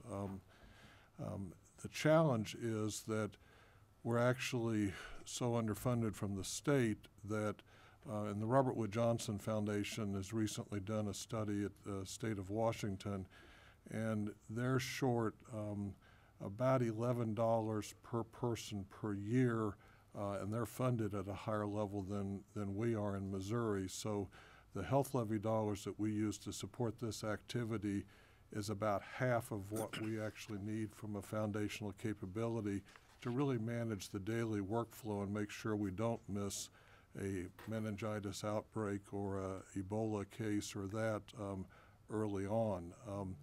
As we move into the middle funnel there with the outbreak mode, you'll see the measles, the big blue dot with measles, and the FBI can be the normal FBI you think about, but this is short for foodborne illness for us. But there are outbreaks where we could be working with the FBI on certain events, and we have vaccinated their staff for smallpox as an example in case that was to be released and we had to work in joint command with the FBI in those types of outbreaks. You'll see that the dots are now shifting down at the bottom. The routine activity has dropped by 2/3, and we're hoping that we won't get caught and miss something. During these 3 outbreaks that we had recently, we did have to rule out a potential Ebola case. Luckily, it turned out to be malaria, and that's not contagious in that sense in this country. But we also had a meningitis case, and there's a very short window of time that you have to respond to prophylax others to prevent deaths and problems from meningitis. So those were all happening while this was going on. As this thing scaled up, we had to get other local health departments and the state health department involved and have them deployed to our department to be able to manage the time frames and the workload. And as you can see that, in fact, Tiffany referenced it, but I want to mention that part of the reason that the delay on the electronic health record was because the staff were tied up in this and couldn't actually be moving that process forward. So a lot of things get stopped or have to drop off the table when we get into these surges and trying to prevent outbreaks. So with that, I think we'll move to the next slide. So when we implemented the mutual aid support, this was something where we, like Dr. Archer mentioned, about bringing support in from other health departments. In the health department, we have other staff. We have disease investigators that work on STD, HIV. We have food inspectors that have been somewhat cross-trained. So there are capabilities that we could utilize existing staff within the health department, but this was an opportunity for us to test the effects of mutual aid support. And so what we did was we worked with the state health department to utilize those staff of those surrounding health departments to bring those that are trained in these specific things. In this particular instance, they came to help us with the foodborne illness outbreaks that we were investigating so that we could have our staff maintain their daily workload and not let everything else kind of fall off to scale. So this representation is one of our performance measures that we monitor monthly. And shows the dark blue line is our overall all disease reports that we receive in and what the percentages that we're actually able to investigate. If we removed out the diseases that these particular staff cover when they're covering these types of outbreaks, things like measles, foodborne illness outbreaks, vaccine preventable diseases, salmonella, things like that, you're looking at the light blue line, which, greatly dropped off because those staff were being pulled out doing these particular outbreaks. So this really gives a very good picture of the support and the what we needed mutual aid to show and to come in and help us do, because had we not brought in mutual aid support, that dark blue line would have probably dropped significantly, just like the light blue line, and possibly even more. And like Dr. Archer mentioned, with our lack of funding, we're still not even at the point yet where we're actually reaching our 90% target, which is what we're shooting for. So. And just like with a forest fire, there almost always has to be mutual aid where other fire departments end up sending folks to help fight that forest fire. The same thing happens here. The real challenge will be if it is something that, like the measles case, it was difficult to get mutual aid because many of the other local health departments were already engaged in the activities. So we do have a overall vulnerability. The other thing is just mentioning things like hantavirus. Right now, we've got 6 out of the 8 border states that have had hantavirus cases. We haven't had one yet in Missouri, but there have been 16 cases this year already in Kansas, and hantavirus can be spread from mice and mice urine. And so those are issues that we've got to get better at and be ready to handle when we have those outbreaks here, because from hantavirus, the case mortality rate runs about 33%. So about 33% of the people that get exposed to hantavirus become infected actually die. So these things are really critical, and we're right at the tip of failing as a country to manage these events right now. This slide is just really a summary of the overall outbreaks, just to give you an idea of what we were dealing with over about a 6 to 8 week period or so. The 2 foodborne illness outbreaks were actually, the same restaurant was involved with both of those. However, with us, we considered them 2 separate outbreak investigations because they were catered to 2 different events, both involving a large number of individuals. So we count them, and there were different foods served at each event, so we want to look at those separately.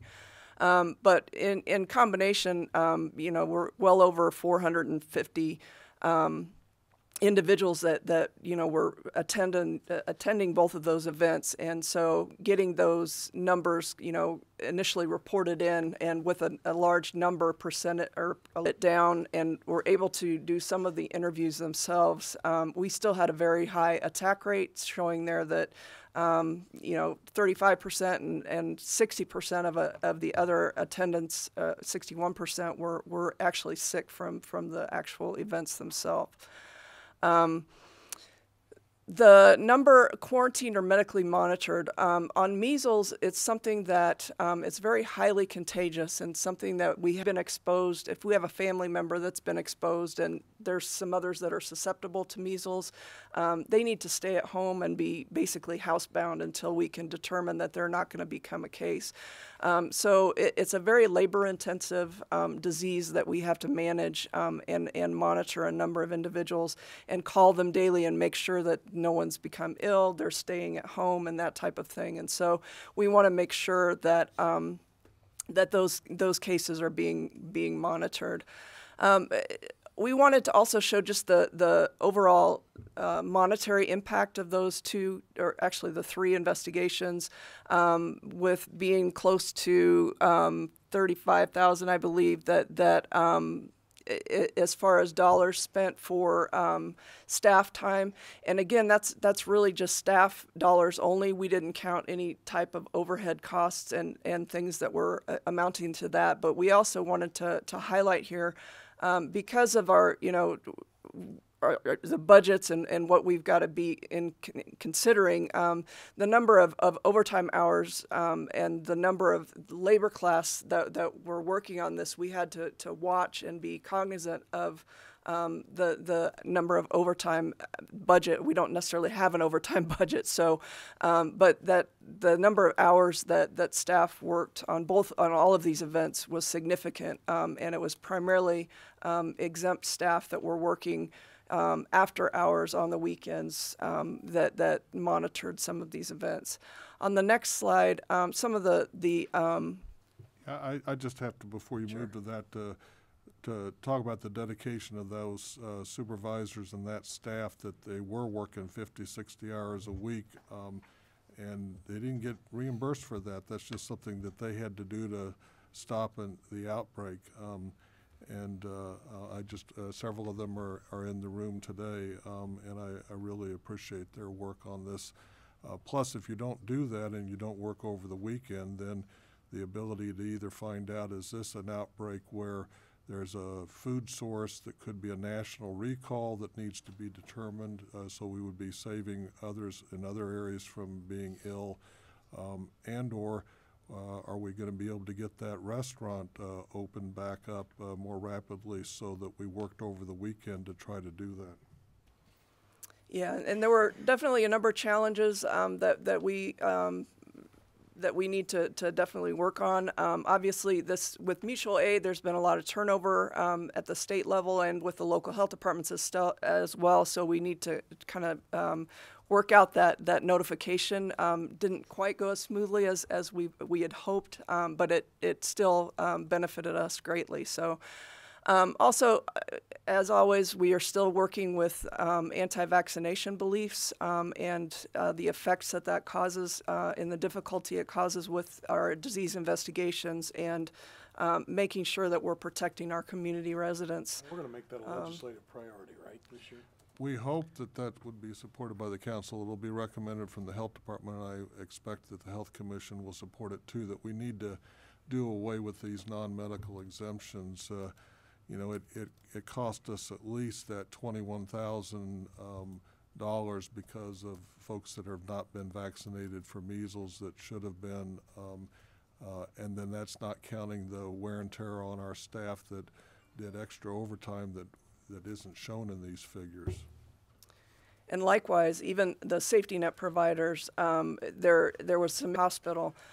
They're one of the areas that we were struggling with measles is that when a patient goes into a room and it has to be a negative pressure room basically because of how contagious it is, that room cannot be that room has to be vacated for 2 hours afterwards. It cannot be have anyone in it after that. So they had 7 negative pressure rooms available, and so with the number negative pressure, yeah, go ahead. So.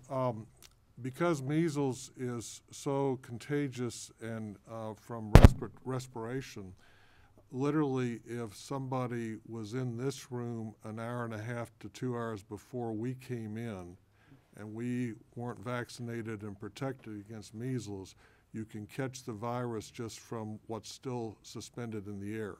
A negative air pressure room make sure that air doesn't move into the rest of the building. So we have a number of negative air pressure rooms at the health department, as well as UV lamps to kill viruses or things that might be suspended in the air.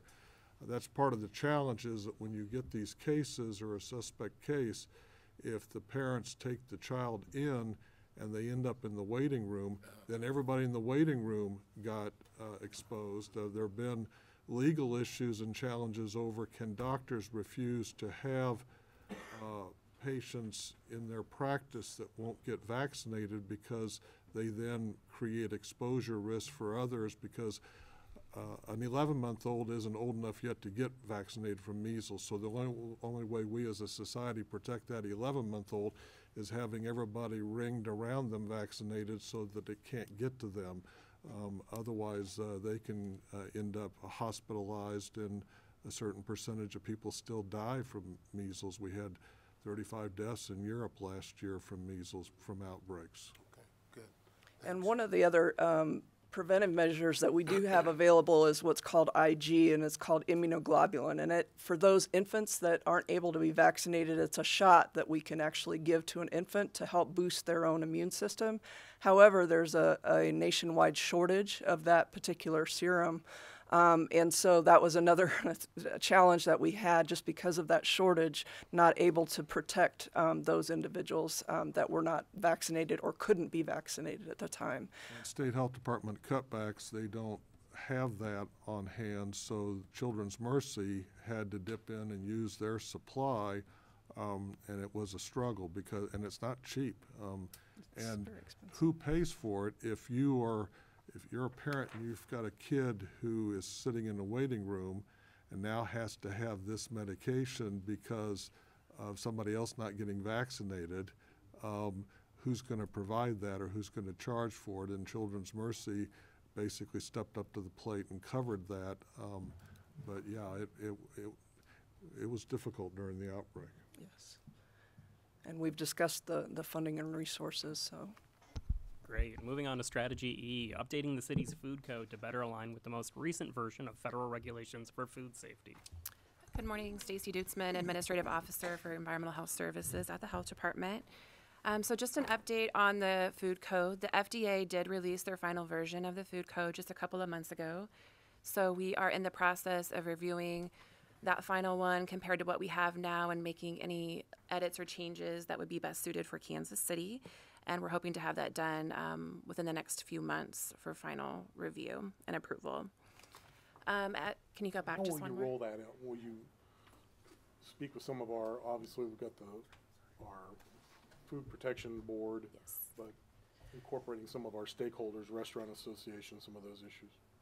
It'll take a extensive educational campaign because some of the terminology is even changing. So to add to some of the technical challenges or changes that people need to be notified as we update the science on what's causing the outbreaks, they're actually changing some of the terminology. So it's going to take a huge change, and we'll actually probably have to change our inspection forms and reinspection forms and everything to be in compliance with the new changes. And the Restaurant Association and the Retail Grocers Association are both represented on that Mayor's Food Advisory Board, so they have an active participation in that as well. So as Dr. Archer and Tiffany spoke about the foodborne illness investigations on their side of things and communicable disease, this is kind of what the timeline looked like for Environmental Health Services. You can see there on the 3rd that we received the initial complaint for the investigation. We had some come in actually to the department directly, and then the person in charge from that restaurant actually called us as well and notified us that they were receiving complaints. So that was late in the afternoon. The next morning we were on site to do an investigation where we did note several critical violations that did result in the suspension of that permit. And over the next couple of days, we worked with that establishment. They did try to submit a corrective action plan to get that permit reinstated. But at that time, we still had not even received a guest list from those 2 private events. So we were still working on that. And then we had several different meetings with leadership and CD at the Health Department. And we implemented our incident command response to partner with communicable disease and continue that investigation. On the 16th, the restaurant stated that they were ready to open. So when we arrived on site to do that reinstatement inspection, we were actually denied access. They would not let us in. So we attempted to go back the following day, in which they did not pass that inspection. And then on the 19th, we were able to get back in there and make sure that all the violations were abated, and we did reinstate that permit. So going into the next slide. This is a little bit of data that shows what the Environmental Public Health Program did as far as routine inspections over the last 2 years and year to date. And as you can see that we conducted just over 6,000, almost 7,000 routine inspections, and about 1 out of every 4 still we're seeing critical violations that are significant enough where we would go back to do a follow-up inspection just to make sure that those violations have been abated and they're taken care of. And you can also see that the closure number down there, they're very insignificant. Less than 2% of all of our inspections, probably closer to 1.5%, actually result in a closure. And that could be from different things. But in 2017, the number one reason that we closed restaurants was for 3-compartment sink backups or inactivity on a permit, where we may go in and grant the permit and then they decide not to operate. They close down for a while, and we want to make sure that we are making sure they're in good standing before they open back up to operate. Okay, strategy F. Okay. So talking about our integrated pest management program, this still is a one-man program for rat control.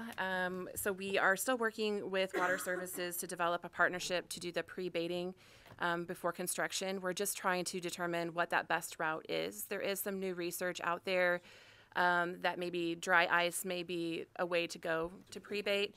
But right now our advantages obviously are outweighing our disadvantages. But our rat control gentleman, Michael Sawyer, has been very busy. If you move on to the next slide, you'll see that just in the last month and a half or so, we've received 207 complaints for rats. And of those, we did 21 investigations.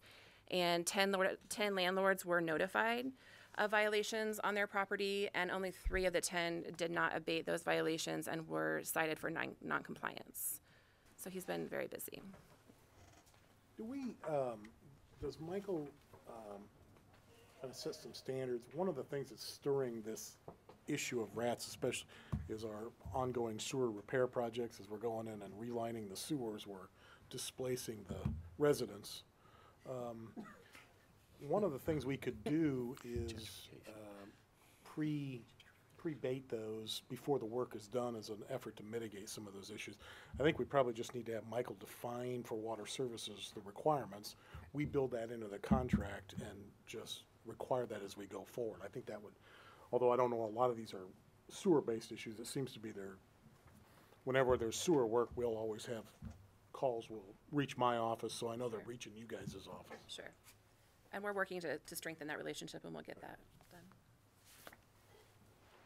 All right, that takes us to objective 3. I would remind the panel that we are about 65% through the slides and 75% through of time, so keep that in mind. I won't say anything then. John Wood, Neighborhood and Housing Services Department.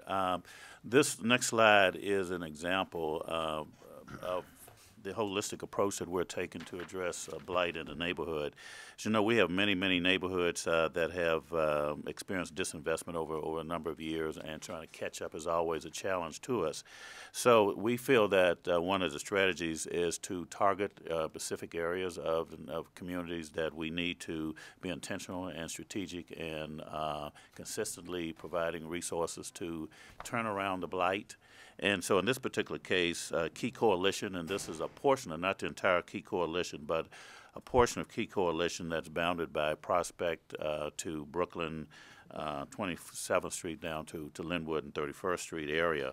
The reason we chose that area is because, very simply, because we have a huge investment on the north end, the East Patrol Crime Lab facility, and then on the south end we just completed and just opened the Linwood Shopping Center, which is another huge investment on the city's part. So it made sense that anything in between we need to address and work with. So for the last 6, 7, 8 months, we have been working with the Neighborhood Association and the Key Coalition, very strategically involving them in the planning and implementation of a program that's really aimed at preserving the existing housing in the area, preserving and retaining the residents in the area, as well as attracting potentially new residents to in the area with new infill construction.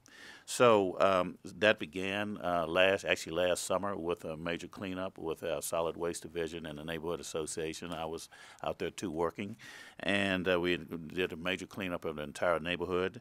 That was followed then about a month or 2 later with a systematic code enforcement effort by Delina and her staff, where we participated and where the neighborhood actually participated in wanting to do a systematic code enforcement for their entire neighborhood. And then out of that was that those properties that had code violations, and we would do a follow-up with them to allow them time to repair those deficiencies.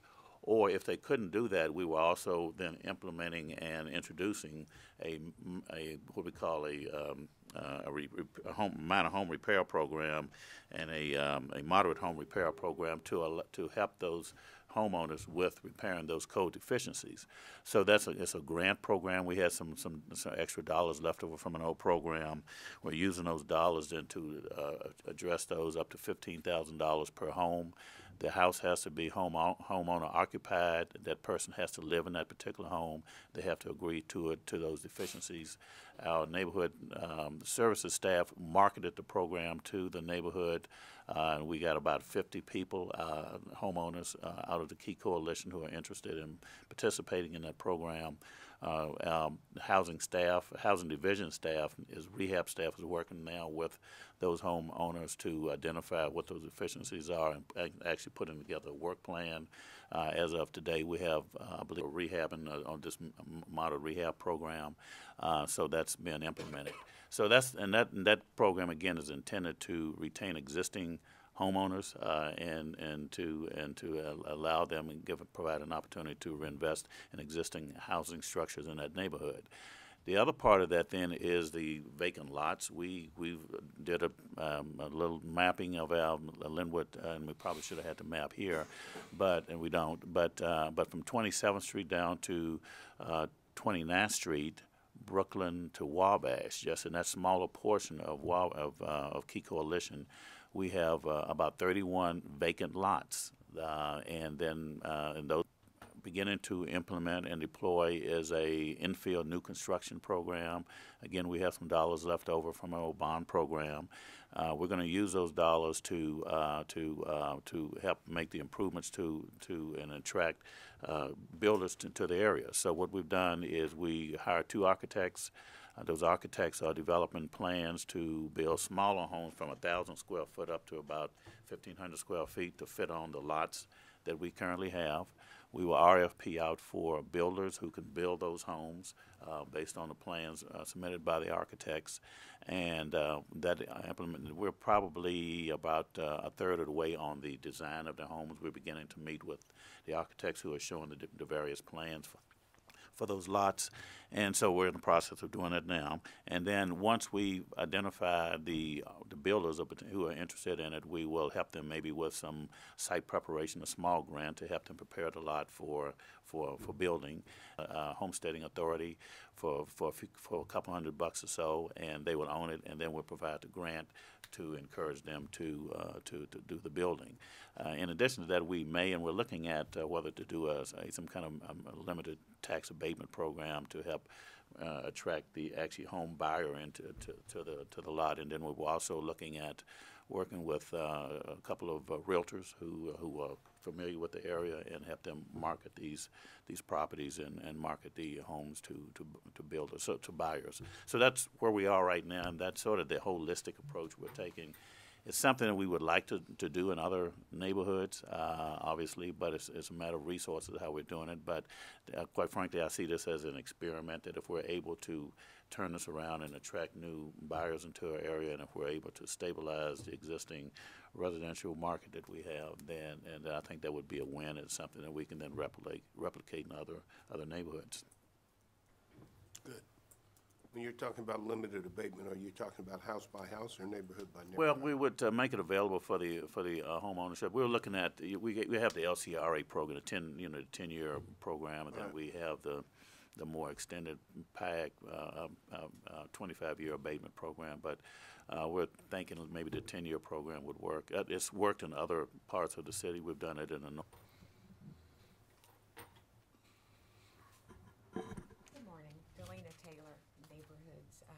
I'm the division manager in preservation and dangerous buildings.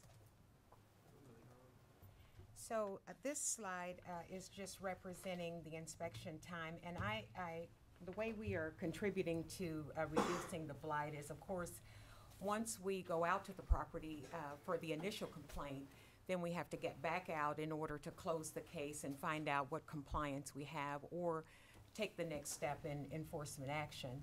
So about a year ago, we were just really over our heads as it relates to the number of days it took to get back out to a property to see if the violations were able to be closed.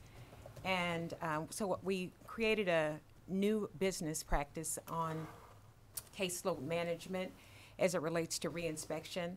And over time, we see that the new model has allowed us to get the cases a lot sooner. If we look at, that's okay. That's okay. That's all. If anybody, that's fine. Okay. So the other thing that we are looking at is how to just really look at best practices across the board, how we're just doing business. We hosted Unified Government a month ago.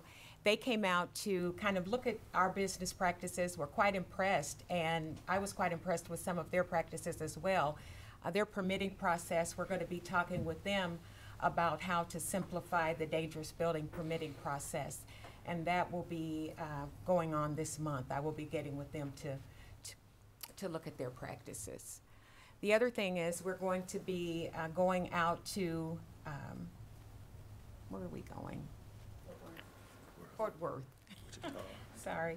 We're going to Fort Worth, Texas, and we're going to be looking at Wichita and Des Moines and some of the other cities that have comparable number of population and, you know, issues that we have, and just seeing how we can maybe incorporate some of that. And we will have a lot of information and maybe do things a little bit better. Hopefully that will cause us to be able to lessen our cases and, you know, give a greater impact in the city. Good. It's yours, John. Oh, well, I didn't know I was going to talk on. Okay, Central City Sales Tax Board.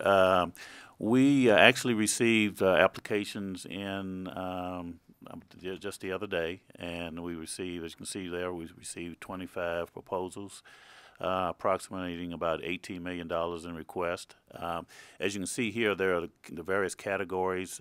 Staff is going to look through those and begin to kind of put them in some kind of order in terms of what what each of the applications are attempting to achieve.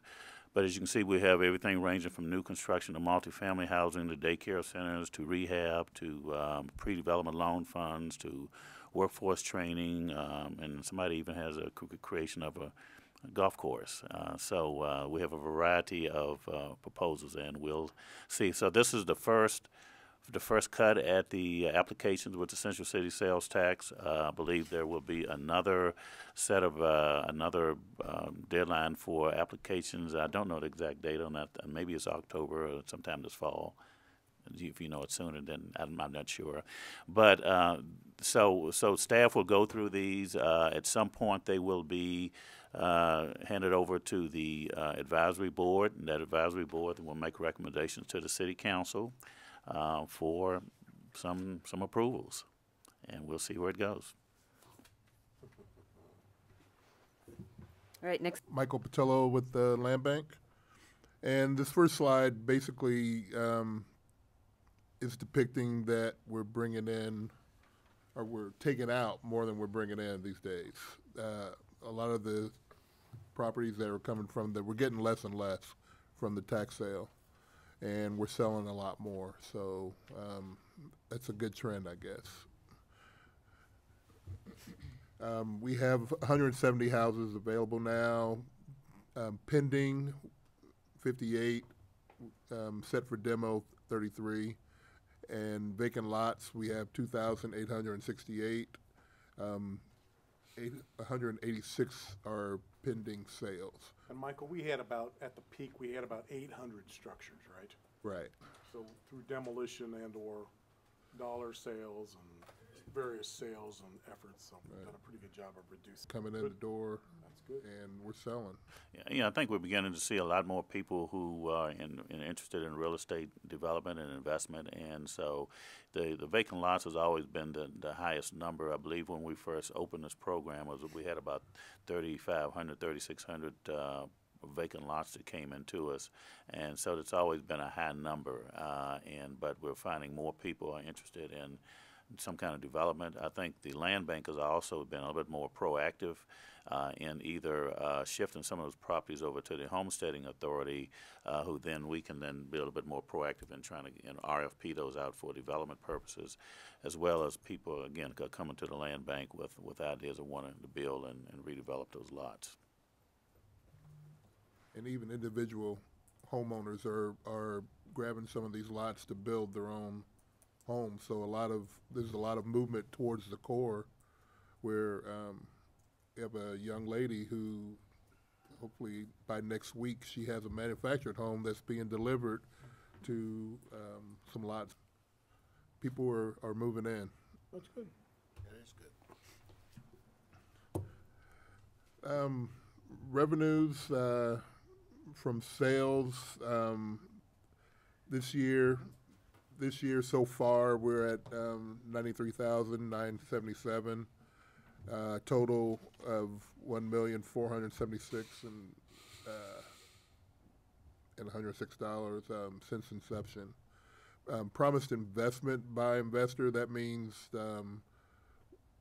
what their scope of work says. We put that on a deed of trust. $2,192,777. Total since land bank inception is over $20 million. Value of property donated by land bank for public use. That means land that we've donated to the water department or whoever for various projects. Since inception, $883,965.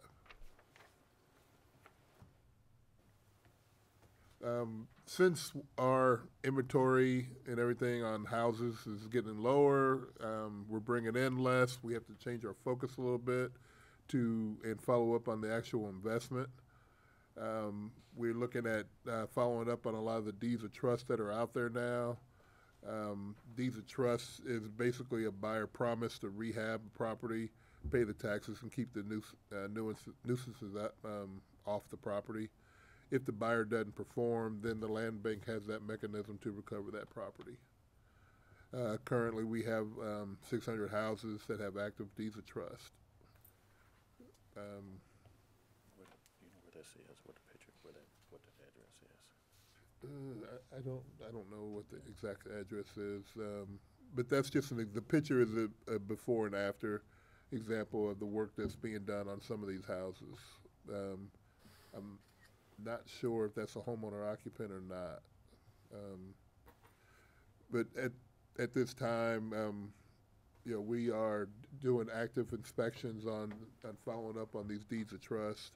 We're currently working with the law department, drafting foreclosures of 5 properties that they were just in total non-compliance. So we'll have to get those back and start them again.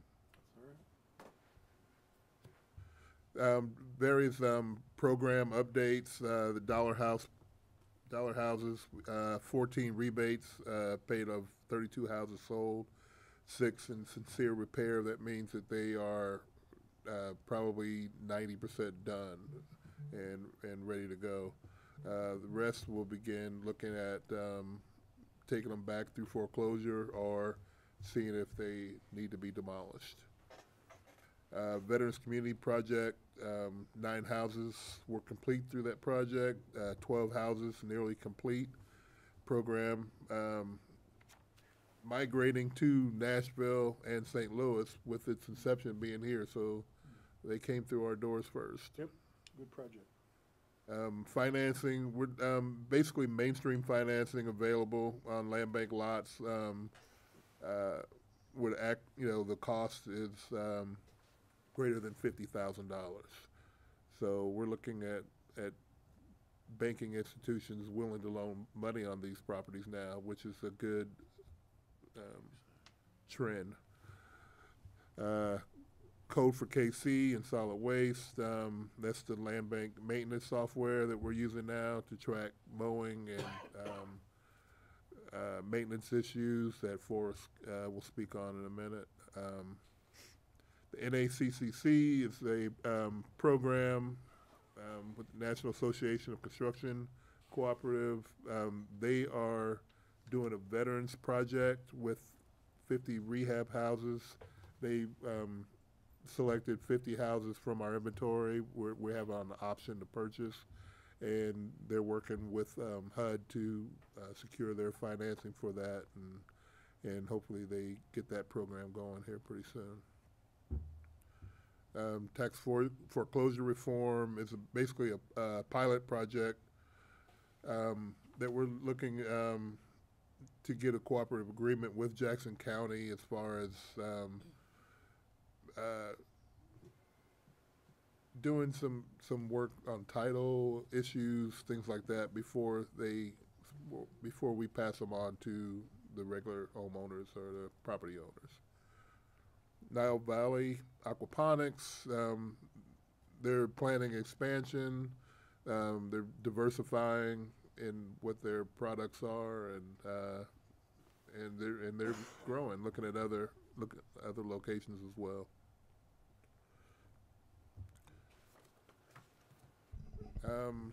Forrest, you want to talk on this one? Yeah, I can talk real quick about this.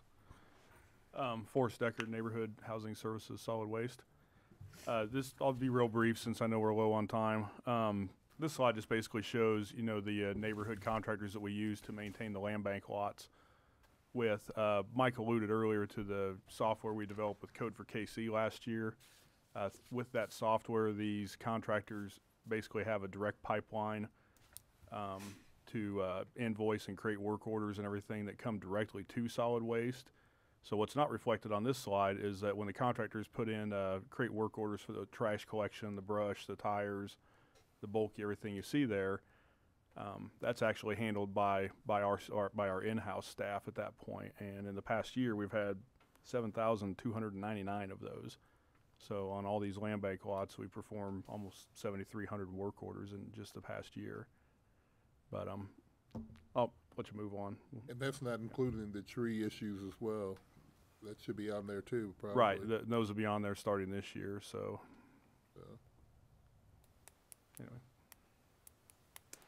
All right, that takes us to strategy B, dangerous buildings. Oh, and you'll see the giant check mark there. That's for Deletta. I had to have my check and mark. Delina, yeah. I just really, I wanted to really just commend staff and just the entire, everybody that was involved with the $10 million bond initiative. We named that initiative in-house, $10 million Fight the Blight KC. And so I would just like to say that we were able to, in 2 years, as opposed to 3 years, get 90% of the dangerous buildings down. That is either demolished, repaired, or deconstruction, just a number of things, but we were able to get those buildings corrected in one way or the other.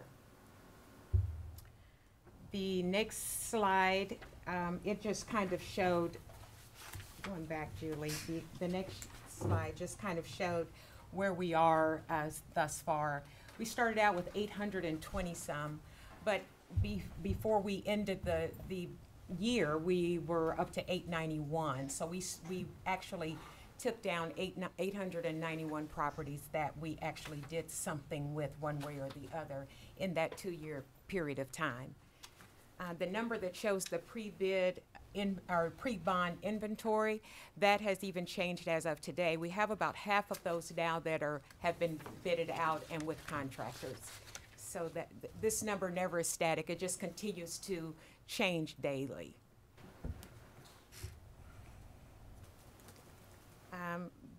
This slide talks about actually the outcomes of the 891, what took place on each of them.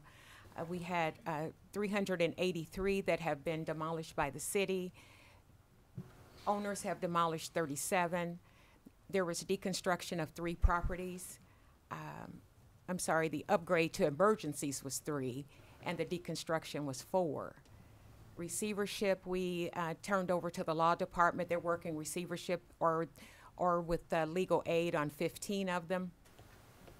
We downgraded 136, and 156 were repaired by the owners. Then we had 66 that were shifted to go into this upcoming fiscal year.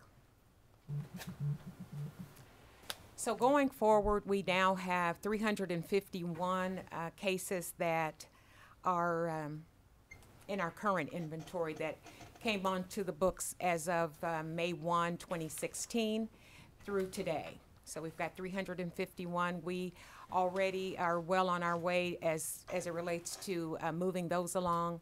9 of them have already been bidded out for demolition. We have done orders. We have a strenuous order search warrant process that we have to go through. So we have 48 of those that have been completed already. We're working through the remaining ones at this time. This is a very good visual of where we started in 2016 with the dangerous building inventory and where we are as of last week. And as you can see, the concentration continues to be pretty much in the same areas, but there's just a lot less cases that we have to deal with now. Okay, this is on our, we're identifying and reviewing and updating all of our existing ordinances related to blight reduction. We also, along with this strategy, we are working our ordinances as it relates to clarifying and simplifying for actually so that we can just really, not just only to strengthen our enforcement power, but really to give clarity on why we do what we do.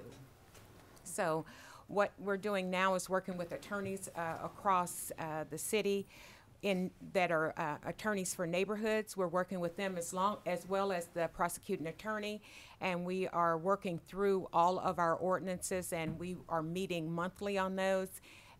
We're hoping to be done by the end of the year and presenting all of the revisions to council at that time for approval. All right, that takes us to our last objective.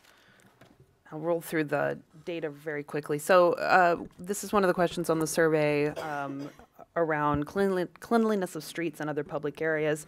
It's been trending down, but we do see that in FY18 it's sort of leveled. So with any hope that that'll just keep going up, especially as when we get into some of the efforts of Michael and Forrest with illegal dumping work. So and then you can see how that breaks out by council district.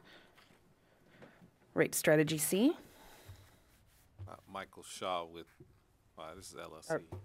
Sorry, let me move forward. Strategy C. Sorry. So the LLC legislation that began about a year ago in February, it says that the LLC now has to have a real person on the books so that we can contact them as it relates to any code violations or just any issues with the property. It hopefully will strengthen our compliance and address a lot of the issues that we have with the blighted properties and not having anybody to contact. We have, of the LLC registrations that are in the city clerk's office, we are now showing that 61% of those have complied. So that's a really good number. But when you look at the number of cases that neighborhood preservation has as it relates to code violations, 324 are owned by LLCs and 148 are still non-complying. But we also have a tool with the law department where they take the violators to circuit court. And there's about 50 in the pipeline for that. Good. One of the things that I will say is one of our biggest offenders, I won't call the name, but one of our biggest offenders of LLC ownership of blighted properties in the city, we now have a partnership and a relationship with them, and they have worked out a repair schedule and working through getting all of their properties. They have over 500 properties they own in the city, and probably half of those we have a case on. So we're working. How are they doing? They're doing very well, and we monitor. We're continuing to re-inspect, and we have a good dialogue between them as to what they're doing next and the repair plans. So we're just working through that process. So it's Michael Shaw with Solid Waste Neighborhood Housing Services. And really quick, we talked about having the lower satisfaction of cleanliness in the 3rd and the 5th. And so this year, one of the things that we've done, we had a 3rd district cleanup. We helped the 3rd district on a 3rd district cleanup they had on June 30th. It's targeted specifically the entire 3rd district. And then also, we're scheduling one for Sense and providing a lot of resources to do cleanups in the entire 5th district to help combat those numbers. From this point, I'll kind of turn over to Forrest and talk about the illegal dumping. Okay, thanks. Yeah, this graph just is some data that you guys put together there in 311 that just shows kind of the hot spots of the dumping complaints. No surprise kind of on where they're at based upon our activity levels. Okay, this is a 513 dump, something we started just about 2 weeks ago. Basically, people can call we still encourage people to call 311 to report illegal dumping. But if they have a hot tip, they see somebody dump, they got a license number, they know that their neighbor's dumping all over in an alley or something like that, call 513 dump. Like I said, we've had it up for about 2 weeks, and we've got 3 prosecutable cases off from it so far. So just in a real brief amount of time. So a lot of calls on it, but a lot of them are kind of dead ends. But 3 have panned out pretty well so far. We went, starting in this fiscal year, we went from 2 code enforcement officers investigating illegal dumping to 5 code enforcement officers investigating illegal dumping. So we've got, just a couple months worth of having 5. Elena, what are you running for vacancies now? I have a total of 8.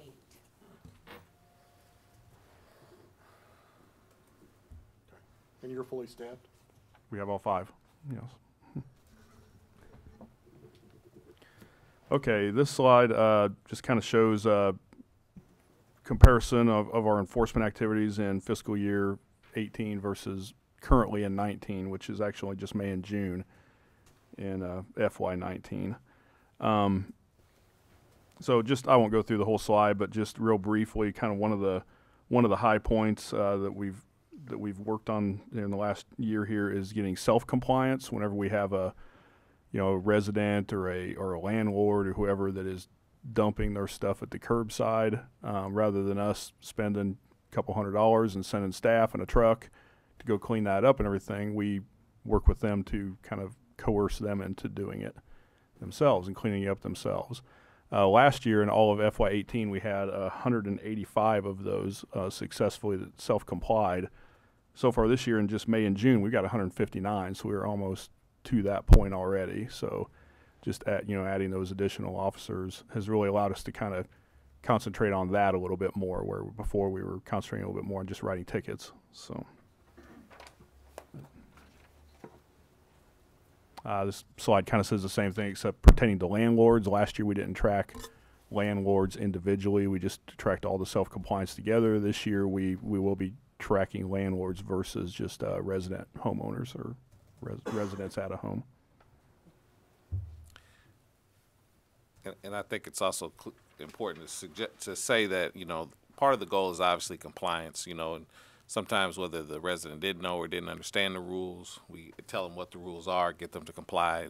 And generally what you find that most people will comply, clean up their stuff, get it off the curb, remove the blight. And in those cases where people refuse or don't want to be a good partner, we're glad to give them a $1,000 ticket. So it's quite an incentive to clean their stuff up. I'm going to go on to the next slide and talk a little bit about recycling. In the public, we talked about the recycling city facilities. The KC Green team has put together a recycling program flyer, if you will, of what's recyclable at city facilities through our recycling programs. And this chart basically depicts that. We also did that partnering with Mark to develop a curbside recycling guide in terms of more up to date as to what the industry is showing today. But as soon as we got that done, the industry is changing still, and there may be some modifications even to that slide yet today. So, but we are getting this information out to the general public. You can find those on our website. Is related to the curbside recycling piece, and then the Kansas City Green Team, which is part of our internal green team, is getting the information out on recycling at city facilities. All right, that takes us to the end. Fantastic. What's on that list? Not recyclable. No questions except how are we doing on trash pickup up north? We are. I think you were going to get out of here without talking about it.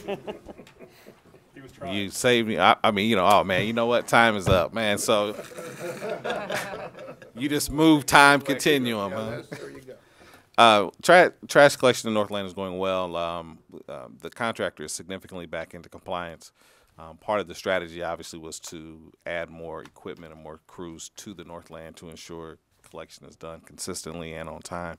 And we're finding that today there's been a significant decrease. We're actually getting calls, which you really don't want these calls, but I'm at least good to get them saying my trash was picked up on time. That should be the expectation, not a congratulations. So, but we are getting it. We do have them back into compliance. We've had about 3 weeks of pretty good compliance now, right? We've had 3 weeks of good compliance, but 3 weeks is 3 weeks. We'll take that victory. We're looking for 4, 5, and 10 months, 10 years of compliance. So that's what we're working toward. Good, thank you. Thank you, everybody, appreciate it. Nice work, everybody. Thanks.